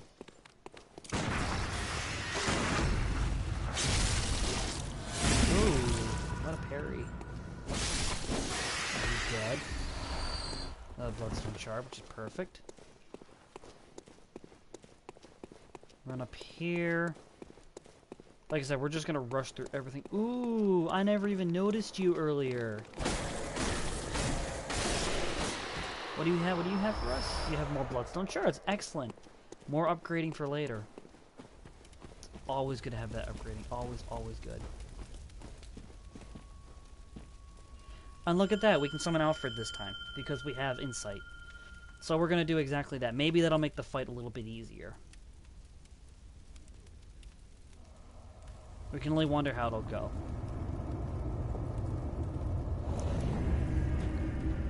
And we summon a Vile Blood Hunter, Alfred, to our aid. So he'll join us into the fight as soon as we go past the fog gate. The moment he does, we'll be in for a bit of a rougher one because the Bloodstarved Beast will aggro more. But he should be able to mitigate some of that aggro and just tank through all of it. Alright. Alright. Come on, Bloodstarved Beast. I'm ready for you. So's my buddy Alfred.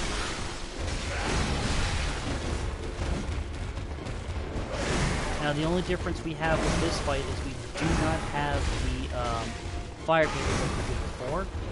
Well, I'm just failing all these Molotov throwers. Oh, there we go. There's one.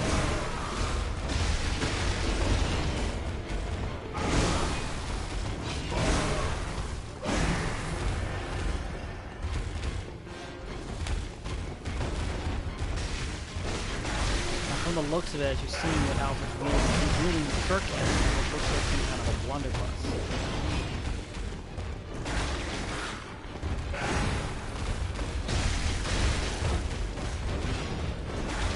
Now, the thing is, as soon as we start attacking the Bloodstarved Beast while he's focused on Alfred, we will be taking the aggro because we are the first thing to hit him as a result. But if we go out of its line of sight, or if it goes into Alfred, it'll focus on him. Though Alfred's just about to die. We need to take some of this for him, and we're going to just keep fighting him. So, silence will more than likely be happening. As a result of us focusing on this fight, we do want to get this, because this will give us our first Old Chalice, where we can start doing dungeons for our later streams.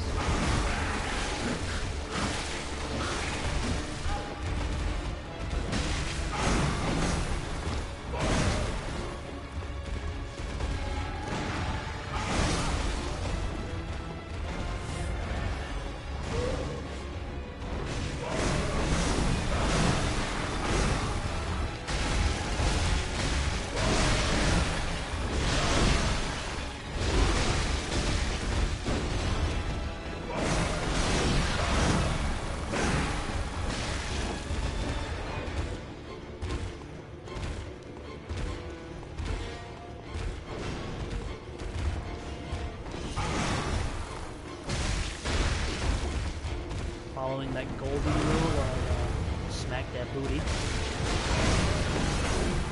Staying constantly behind him whenever we can to get our attacks. If we're forced to hit him from the front, we will. And the fact that we have Alfred here giving us some assistance actually makes all the battles a little bit easier.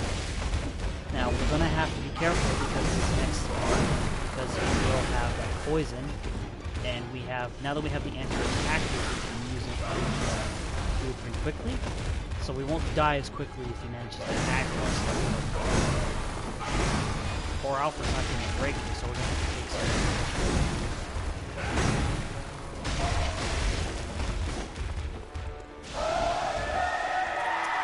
And here comes the Bloodstarved Beast using its phase Howl.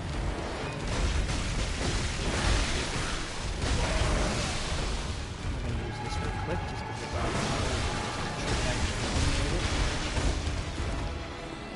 and we should have this fight done pretty soon. Took a second attempt, but we'll get there. Ow. That's fine.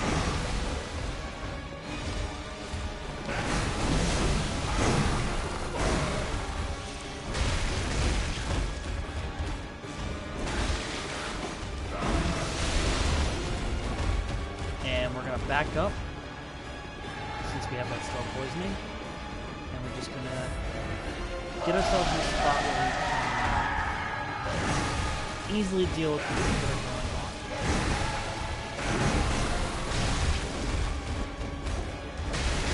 Okay, so he's died at the very end of the fight, which is a problem. Oh boy. Oh boy. Ah ha ha.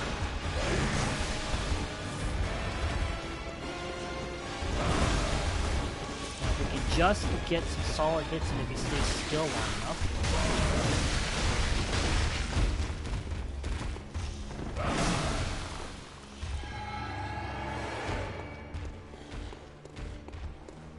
Okay, the Bloodstarved Beast is looking a bit... Ooh!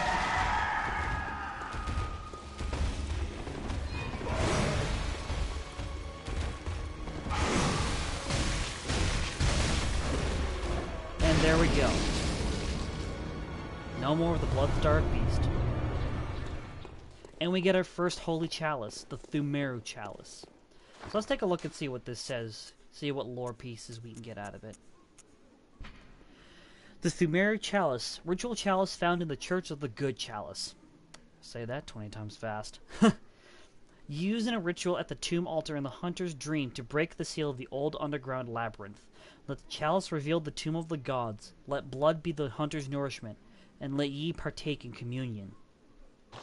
So, as Gehrman had mentioned to us when we first talked to him before we came into Old Yharnam, he mentioned that these chalices are meant for opening up those dungeons where we can go in and basically get a lot of really good upgrades and stuff like that.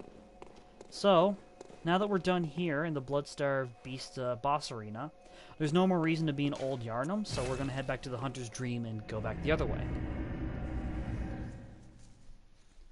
Not only that, but fighting through the Chalice dungeons and fighting some of those bosses is a good way to get your level ups. But some of them will ask you to basically take a different approach at fighting.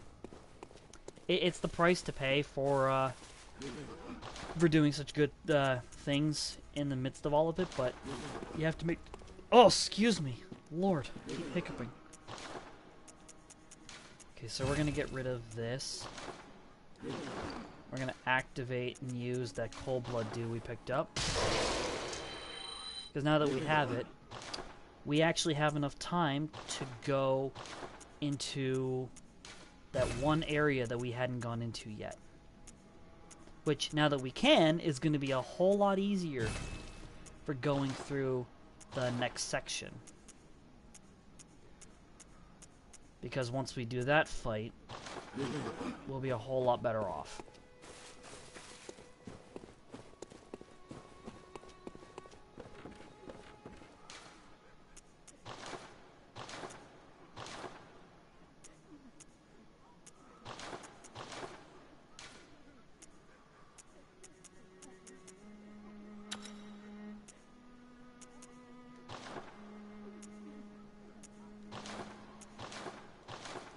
Okay. Not much else we can do there. Oh, Gehrman. You got anything new to say? The healing church and the blood ministers who belong to it were once guardians of the hunters in the times of the hunter Ludwig. They worked and forged weapons in their unique workshop. Today, most ministers don't recall the hunters, but they have much to offer you, and so heed the message of your forebears. Ascend to Arden Chapel. So ascend to Odin Chapel. When we went through the Odin Church before by the Cathedral Ward, that door that we couldn't access before was what he was referring to. So if we can get the key to that section, we'll be able to access the area that he's referring to. But right now we can't exactly do that, so we have to find another way. So we're going to head back to the Cathedral Ward and open up that giant Cathedral Ward gate that was blocking us off. Because despite what that despite everything that we had to go through, this is the boss that we want to face first. Getting the Bloodstarved Beast and fighting everything in the process beforehand is only the icing on the cake. And actually, this section that we're going into next actually opens up the DLC. So once we have, the cool thing is we're going to do all of the DLC stuff as well in the stream, like later on down the road. But for now, we want to just access all of this newer game stuff. Oh, the base game stuff very quickly before we continue on with anything. You're still going to use damage, which is fine. Comes with territory.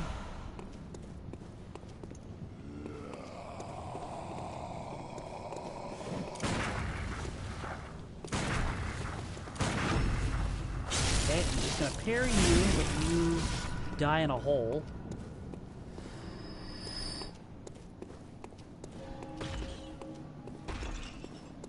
That giant's going to be there at the gate, so we're going to deal with him, get some soul echoes quickly. Because any echoes are good echoes.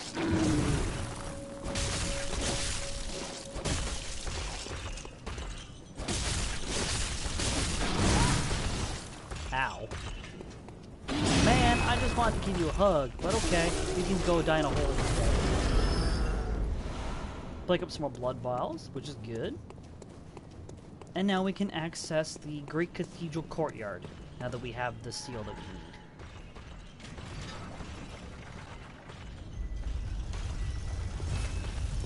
And here we go. This is the Great Cathedral. This section is going to pertain a lot to the next bit of story, and also into the next boss. But we're just going to quickly roam around, see what's here. Maybe there'll be some, like, oh, thick cold blood.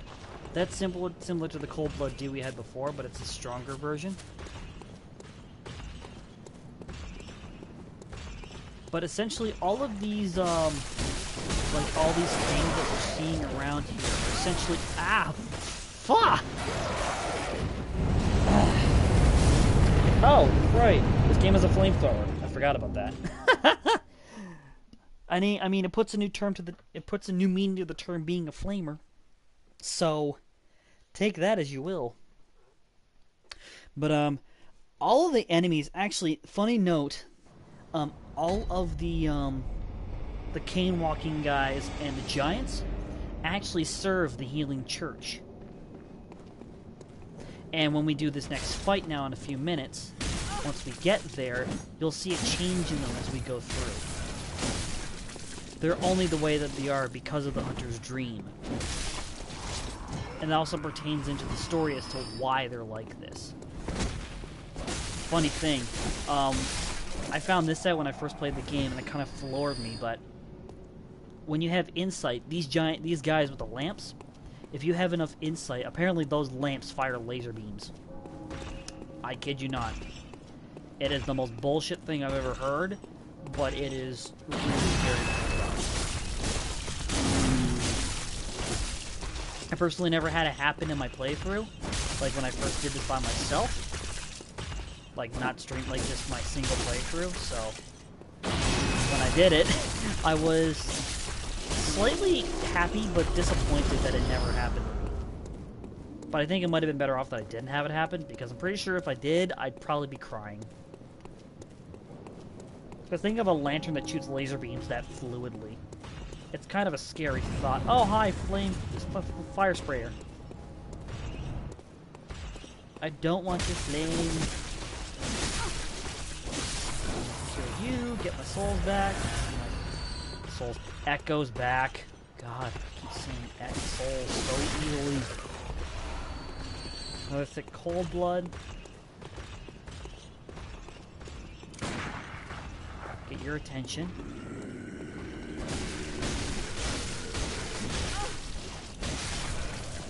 Kill you. Now this next section that I'm heading down towards, I'm not going to actually go down just yet. But down this way is actually to the next area that we need to go to after this fight. But we're going to explore every bit of this courtyard first. Because, like I said, any items we can pick up, or anything that we can find along the way is going to be very helpful. But this next spot that we're standing in is hosting two or three giants. It's two giants wielding axes. Yep, that's right. Two giants. We are screwed if we get caught by both of them. If we fight just one of them, it'll be no big deal, but fighting two of them at once is painful enough anyway.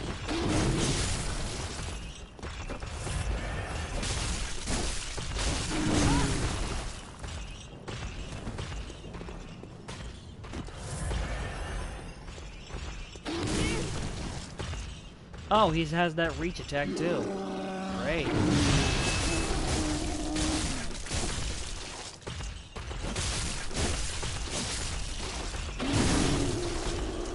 Okay, that's one down. Once we kill the other one, we'll be able to freely roam the courtyard before we go into the fight I mentioned before.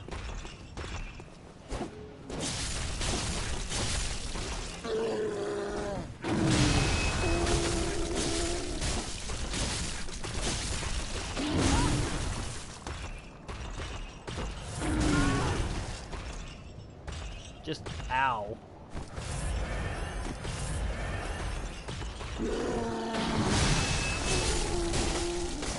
Alright, we're looking to get free hits. And a parry. Where I proceed to rip your heart out. All the big boys. Yeah, they're all very big boys, and they all want to eat my face. And swing their giant axes. Or, if you prefer the old joke, their diamond swords. Okay.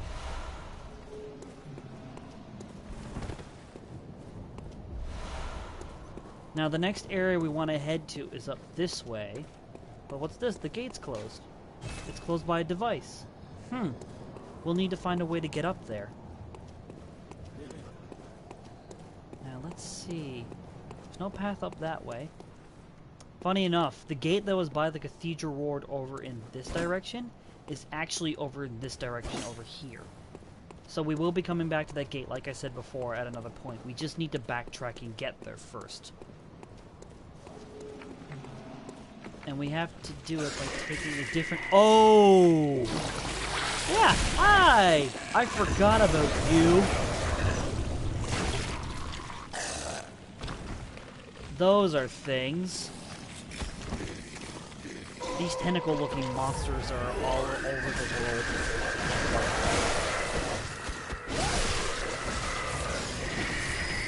If they catch you like that first thing, they're extremely difficult to deal with. Because they do that! And they're very, very strong. The ability to take away the ability to suck away your health without you realizing. And the fact that they have a giant fucking tentacle explode out of their foreheads is creepy enough too.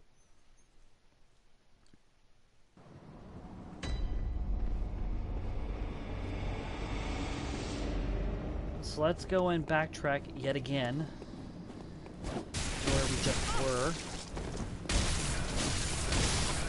We don't need to fight the big boys this time around anyway, so we can easily just blast through all of it and just...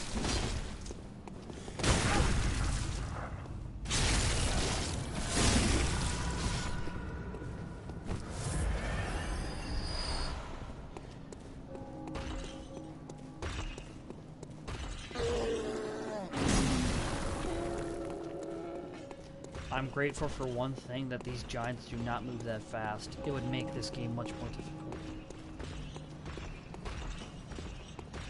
But getting through, just running around here is going to be a challenge. Never mind, it's not so much of a challenge.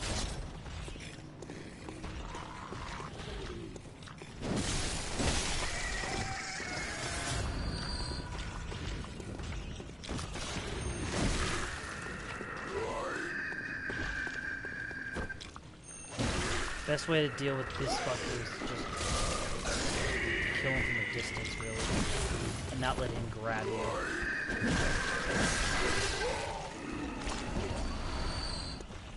Ugh.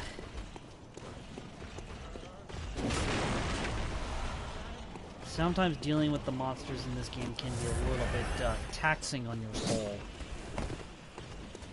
But once you get used to it and get through the game just fine, it's fairly easy. It's just sometimes it gets a little bit tiring and repetitive. Oh, I just realized the direction we're taking now actually leads to the next area of the game. So we'll just come down here right quick and I'll show you what I mean. We have this giant door here. So we're going to come up to it and we're going to talk. The password.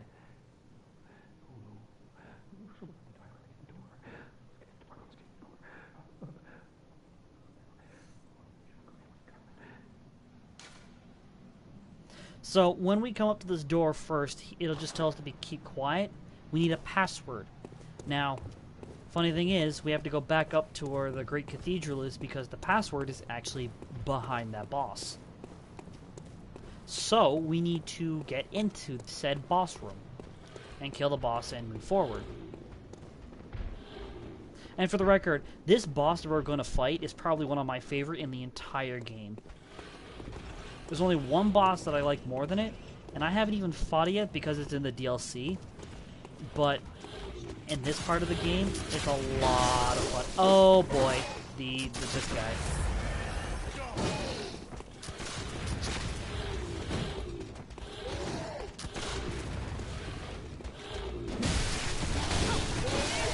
This is where it gets stupid, because these giant beast guys are roaming around. And there's two of them in the same spot.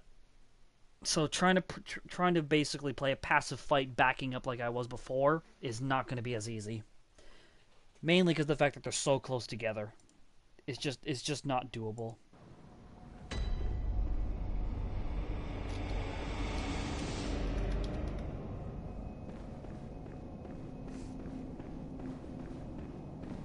So we're gonna just, again, do the same thing over again, all over again. Because we don't want to fight any of these new guys yet. Oh. Actually, no, we don't want to fight any of them. We want to just run back to where we had our souls.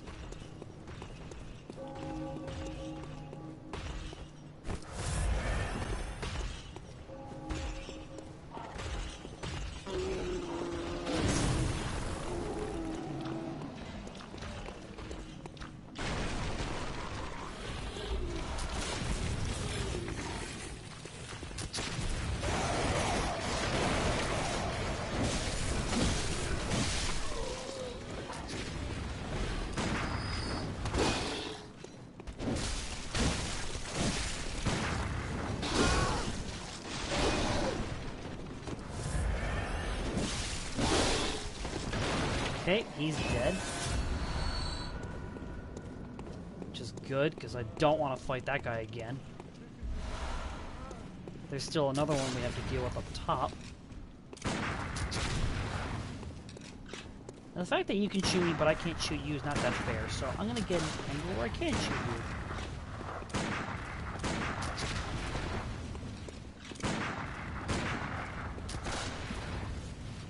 Oh well, I'm just gonna run up here anyway.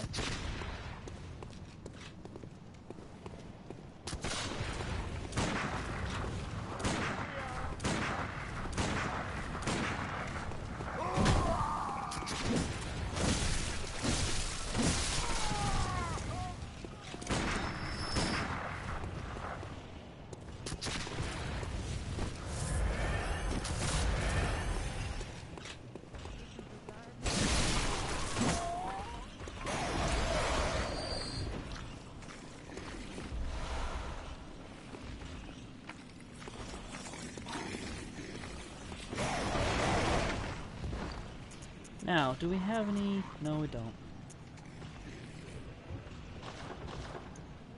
Ooh, this gives me an idea. This might help a fight.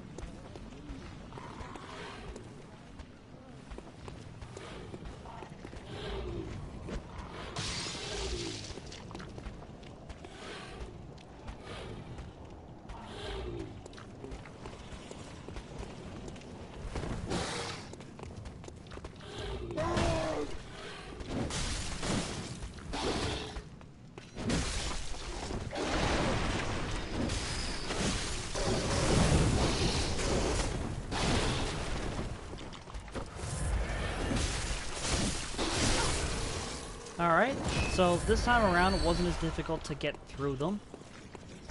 And we just have this one guy to deal with. And we can climb up this ladder and head to the next section. Which is the section that should lead us to that gate that we need to open, which will open up the shortcut to the Grand Cathedral, which is really the quote-unquote main path that we need to take. I say that with quotation-sounding words because, frankly, it's pretty ludicrous that it has to happen that way. Oh, what's this note? A watchman of Bergenworth guards the gate with a password, the sacred adage of the Grand Cathedral. I probably butchered that word, but whatever.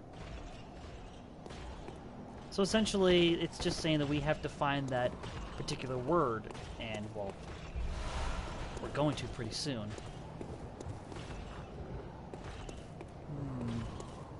And as you can see, from the direction we've taken, we've ended up on the other side of that gate. Where some doggos are waiting. Or a doggo, anyway. More thick cold blood.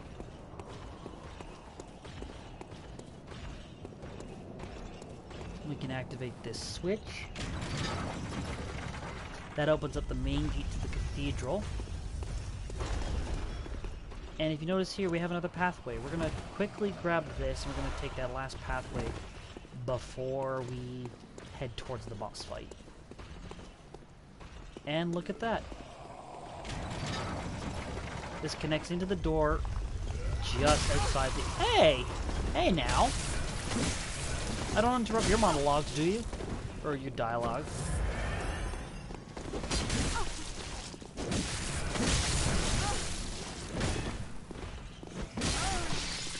Oh, well, that's just unfortunate. But probably for the best for now. Well, we're gonna head back into that anyway. Just go straight up from there and just kill them. We will need to, because, well, we gotta fight the next boss as a result.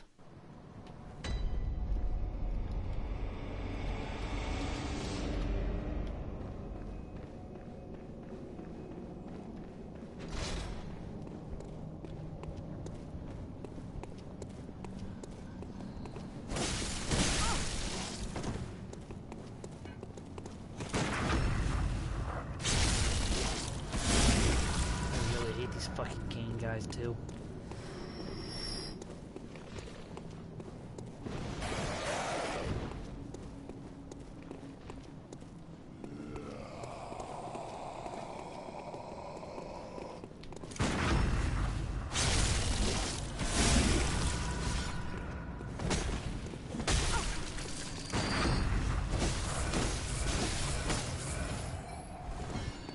That takes care of them pretty quickly.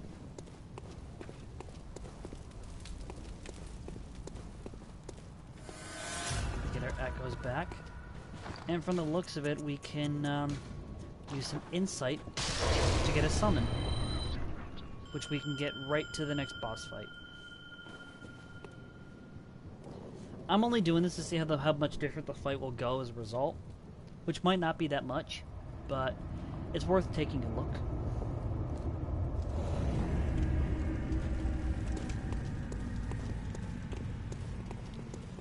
So the next part of where we gotta go is just up these stairs, and we have to go past these guys just to get there, like this giant scythe-wielding guy and these other adjudicators.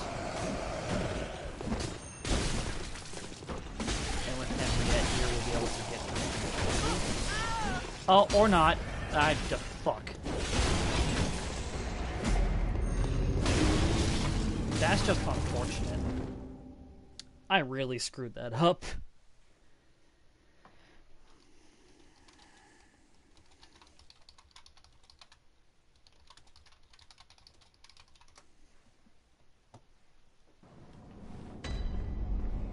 Alright.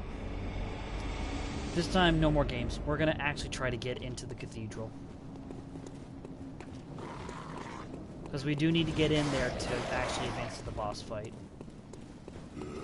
So we're just gonna kind of run past everything here.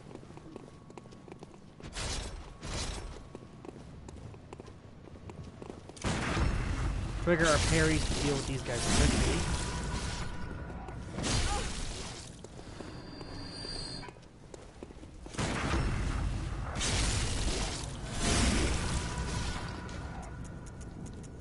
Use a madman's knowledge so we can get an insight to summon Henriette so that we can go into the fight. Because I didn't even actually do the fight properly. Guys, well, we got absolutely cockbreak blocked there by the adjudicators that was just sitting there. Alright, we're gonna head up the stairs. Oh look, they're right here waiting for us. So they're gonna get triggered. Like, by triggered I mean that their aggro is gonna get triggered. What? Oh, that is absolute garbage.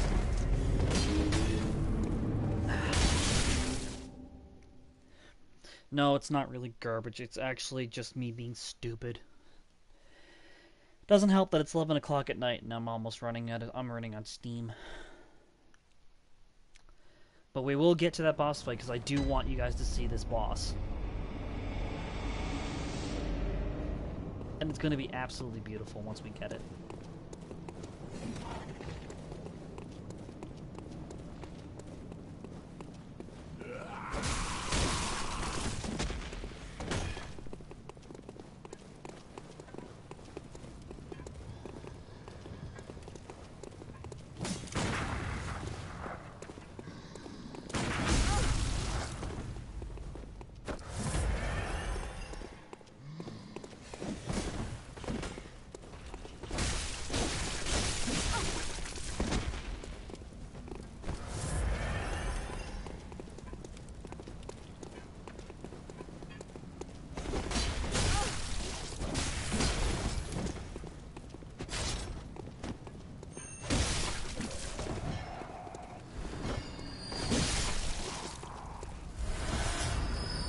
Takes care of that. It's unfortunate because I had over 9,000 blood echoes and I just lost it beforehand. I'm gonna attempt this one more time.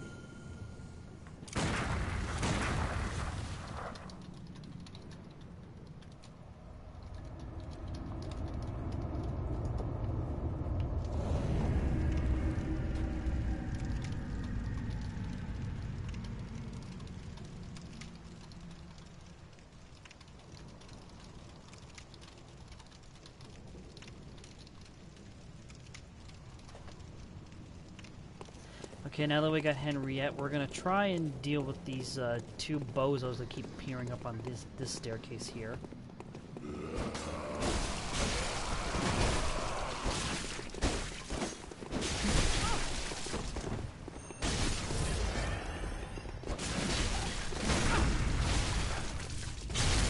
Okay, now that we got one down, we can help Henriette finish the other one off.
old bastard, and then we can just head on up the stairs. We have these other big hat guys that are just guarding the post up top, which will lead up there. There's two guys up top that have these really interesting weapons. When used in practice, are actually kind of frustrating because they put you in a state of they'll activate frenzy on you, which is really, really frustrating to deal with.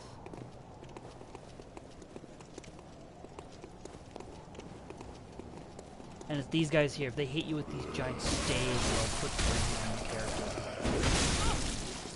Just like that.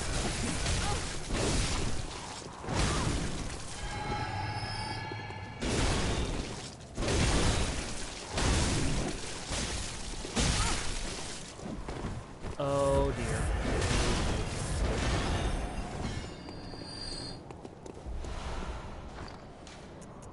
And there is nothing I have on me that can kill the frenzy.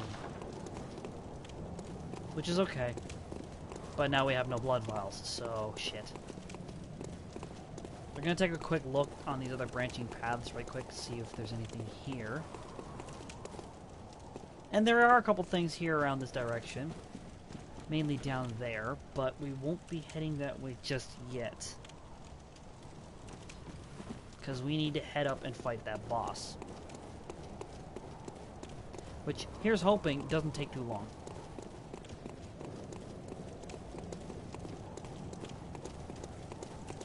Then there's a path that leads that way too, I think. But this opens up to my favorite boss in the entire base game. And I fought like most of the bosses in the base game, they were pretty fun, but this one's still definitely my favorite. Because the grandeur and beauty of this area is amazing. Like, look at these statues. These are essentially like the old ones. They're all decrepit and freaky looking, and they have giant spears in their hands. And in this coming into this giant, beautiful hallway, we see a woman kneeling on the ground. Now, you're thinking to yourself, how would this be a boss fight? Well, we're gonna see why in less than 10 seconds. Because she has a secret. Or moreover, there's something about her that's different.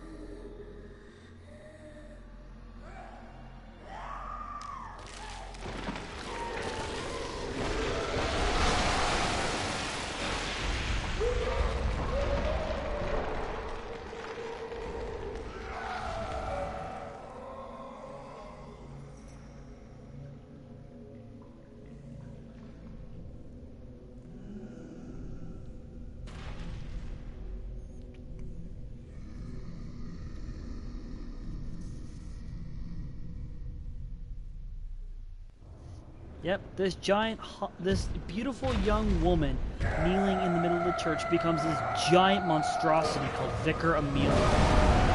Because of the hunt, because of the blood moon that is affected, that creates it as a result, she becomes affected and becomes a beast. And oh my god, this fight is so fun. Like, it is frustrating as hell, but it is one of the best fights in this game. This is the fight that actually made me quit the game for a while, like when I first picked it up. Because she was so hard to deal with at first. But she's not terrible to deal with at first, it's just knowing what her playstyle is like. Because she has a lot of,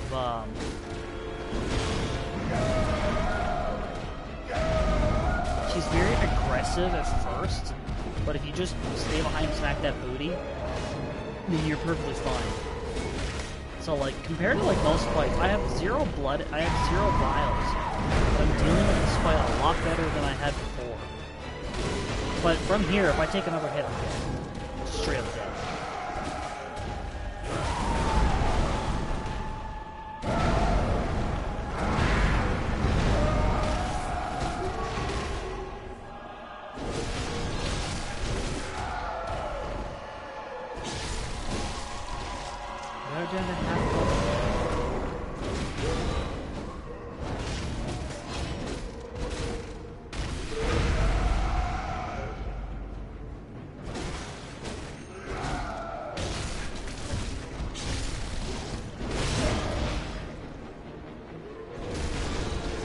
we're dealing with this fight a lot better than I expected.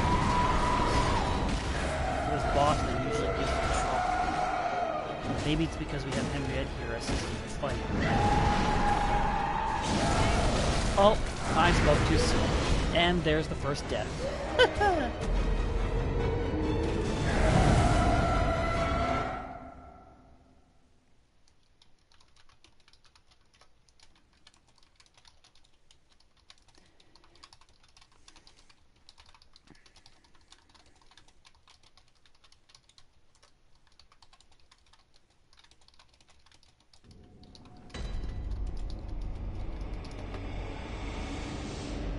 Okay, so now that we know what Vicar Amelia's attack pattern is like, we can go back to the Hunter's Dream and properly prepare ourselves for it. The difference is between the fight itself and what I did the first time is that I didn't use the insight to summon Henriette to assist with it, so it didn't turn out as good. But now we have all these blood echoes we can use, so we can level ourselves up to a point that it'll be very, very easy for us to deal with the fighting. I'm gonna sell these knives because I don't use them, and these coins are not very much help to me either. So looking over everything, we're going to... oh, bollocks. Head up this way and see if this has anything for me. And it does not, which is understandable. Not really concerned about that anyway. Gonna fortify the saw cleaver. And we need twin bloodstone shards this time. So right now we don't have that. I think we can we buy some at the merchant down here right now, I wonder?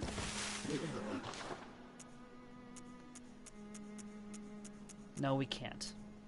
Not right yet, anyway. Let's see. Gonna buy... no, we're not gonna buy any of that. Okay, we don't have any of these, so we're gonna buy... 15.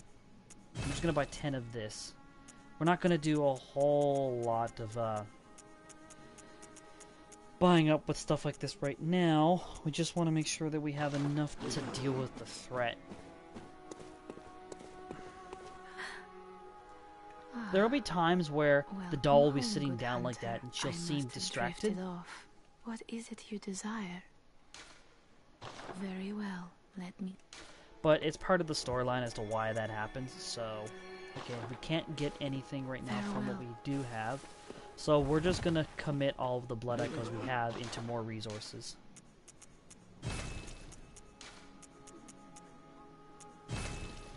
And we can only get our 2 and our 14, which is perfectly fine. That's all we need for right now. I'm gonna go to the cathedral. And once we kill Vicar Amelia, we're going to probably finish the stream at that point. However long that takes. Which hopefully, with all the resources we have now, and the fact we can summon Henriette, it won't take long at all. And now that we know that all the threats are in the way, we can take the main route and avoid all of it. Because we don't need to do all of it a second time. It's more or less just to introduce anyone who's watching to any of the other mobs that are in the game. It makes the going by with everything very quick.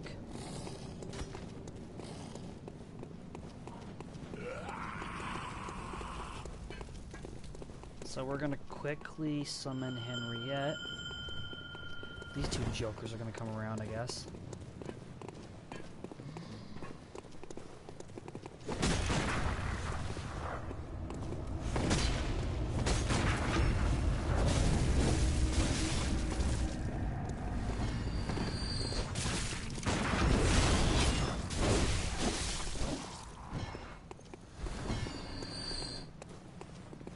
We at least deal with those two jokers. I'm gonna run up the stairs, right up to the very top. I'm gonna run past the giant.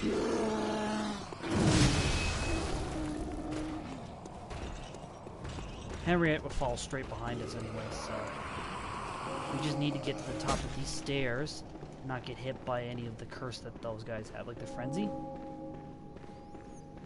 As soon as we get to the top, and the fact that this is a boss room, they won't chase us up here. Well, they're not supposed to, but apparently they do anyway. Now, I'm pretty sure as soon as we walk through this fog gate, Henriette should reappear behind me.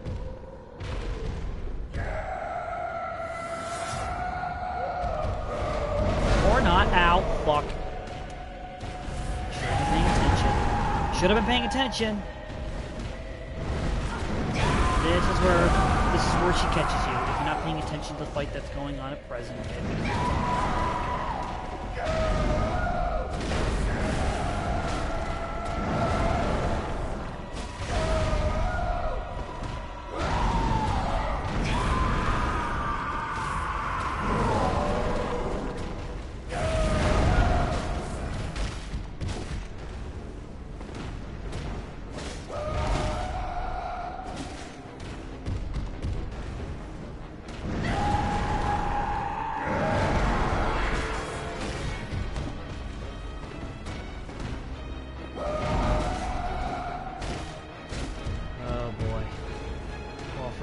Fight by ourselves, it's going okay. I just gotta be careful with the swing that she does with her right hand.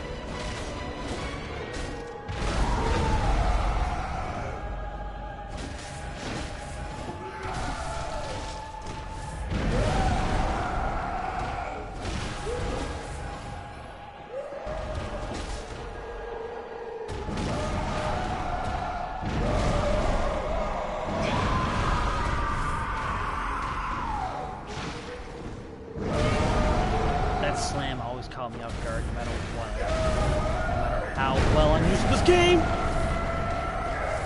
Oh, Vicar Amelia, you are such a pain.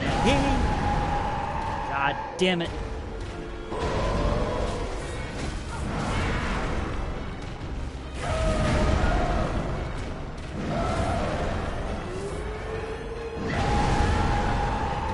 Okay. Oh. I realize why I screwed up there. The reason why that move is so bullshit is the fact that it has a shockwave that trails right after you. Right. So I guess in the context of what's going to happen, I need to get Henriette to fight with me to make that a little easier. I did it before by myself, but for the sake of it, I think it might just be easier to do the fight with Henriette's help.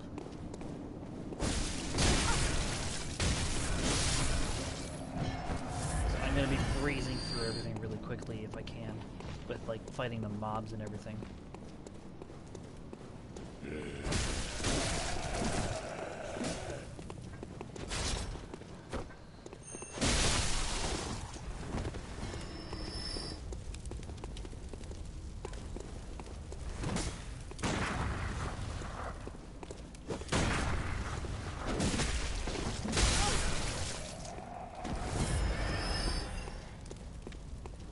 Lanky bastards.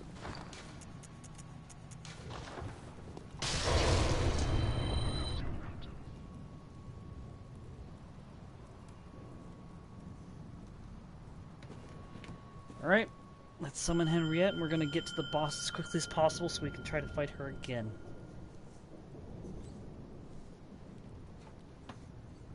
With my character being as underleveled as it is right now, might be the only real way of getting that far ahead with it.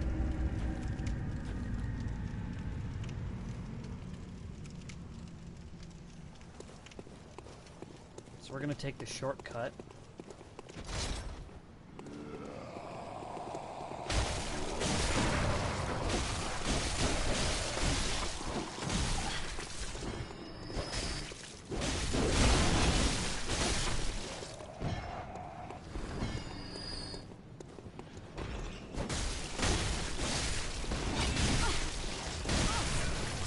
Okay, no, I'm not dying here.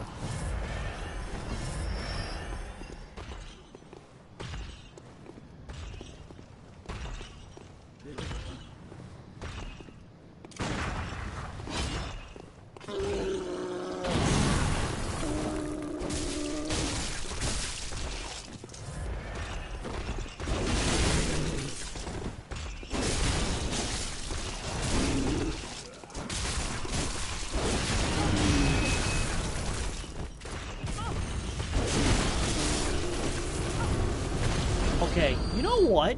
Go suck a dick.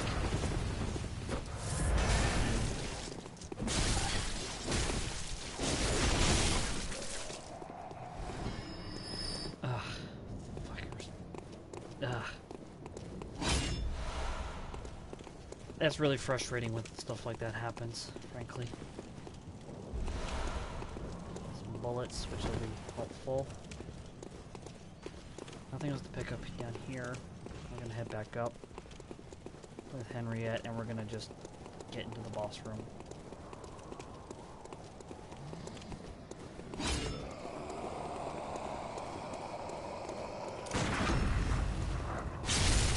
Here he uses frenzy us.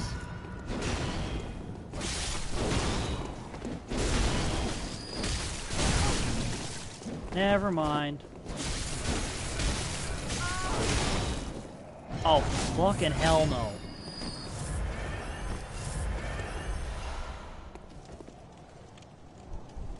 Okay, gonna wait for the frenzy to go down, then we'll head into the boss fight with Henriette.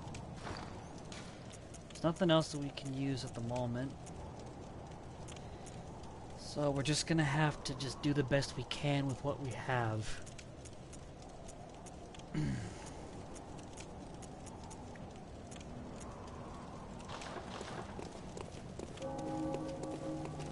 Now from here, we're gonna take Henriette in with us to do the boss fight. Which hopefully will be a lot easier with her to help us out in this.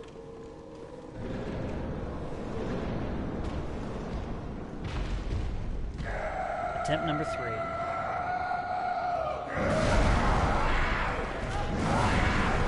Okay, and it's already screwing up.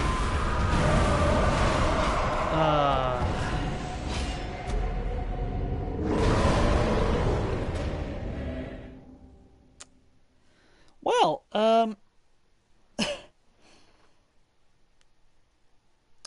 so that's the reason why this boss is frustrating to deal with. Wrong moves and the aggro she deals out can be very frustrating. But I think that this is a good point to end the stream for tonight. I did say we were going to fight the boss, but given the circumstances of how frustrating it can be, might be better just to start off on a new stream on a better footing, and just to see how it goes from there. But yeah, thanks for tuning in to the stream. It's really good that people are liking what I'm bringing out to it. So keep an eye out for the next one. Definitely see how it if you guys want to keep watching in, and which will probably be the next day or so. Not sure when. Might take a break from the stream for maybe a day. Resume on the weekend. See if anything, if it would make a difference in views or whatever. But I'm glad you guys are enjoying it and are coming back to see how it goes. And this has been Christian, and I hope you guys have a good night.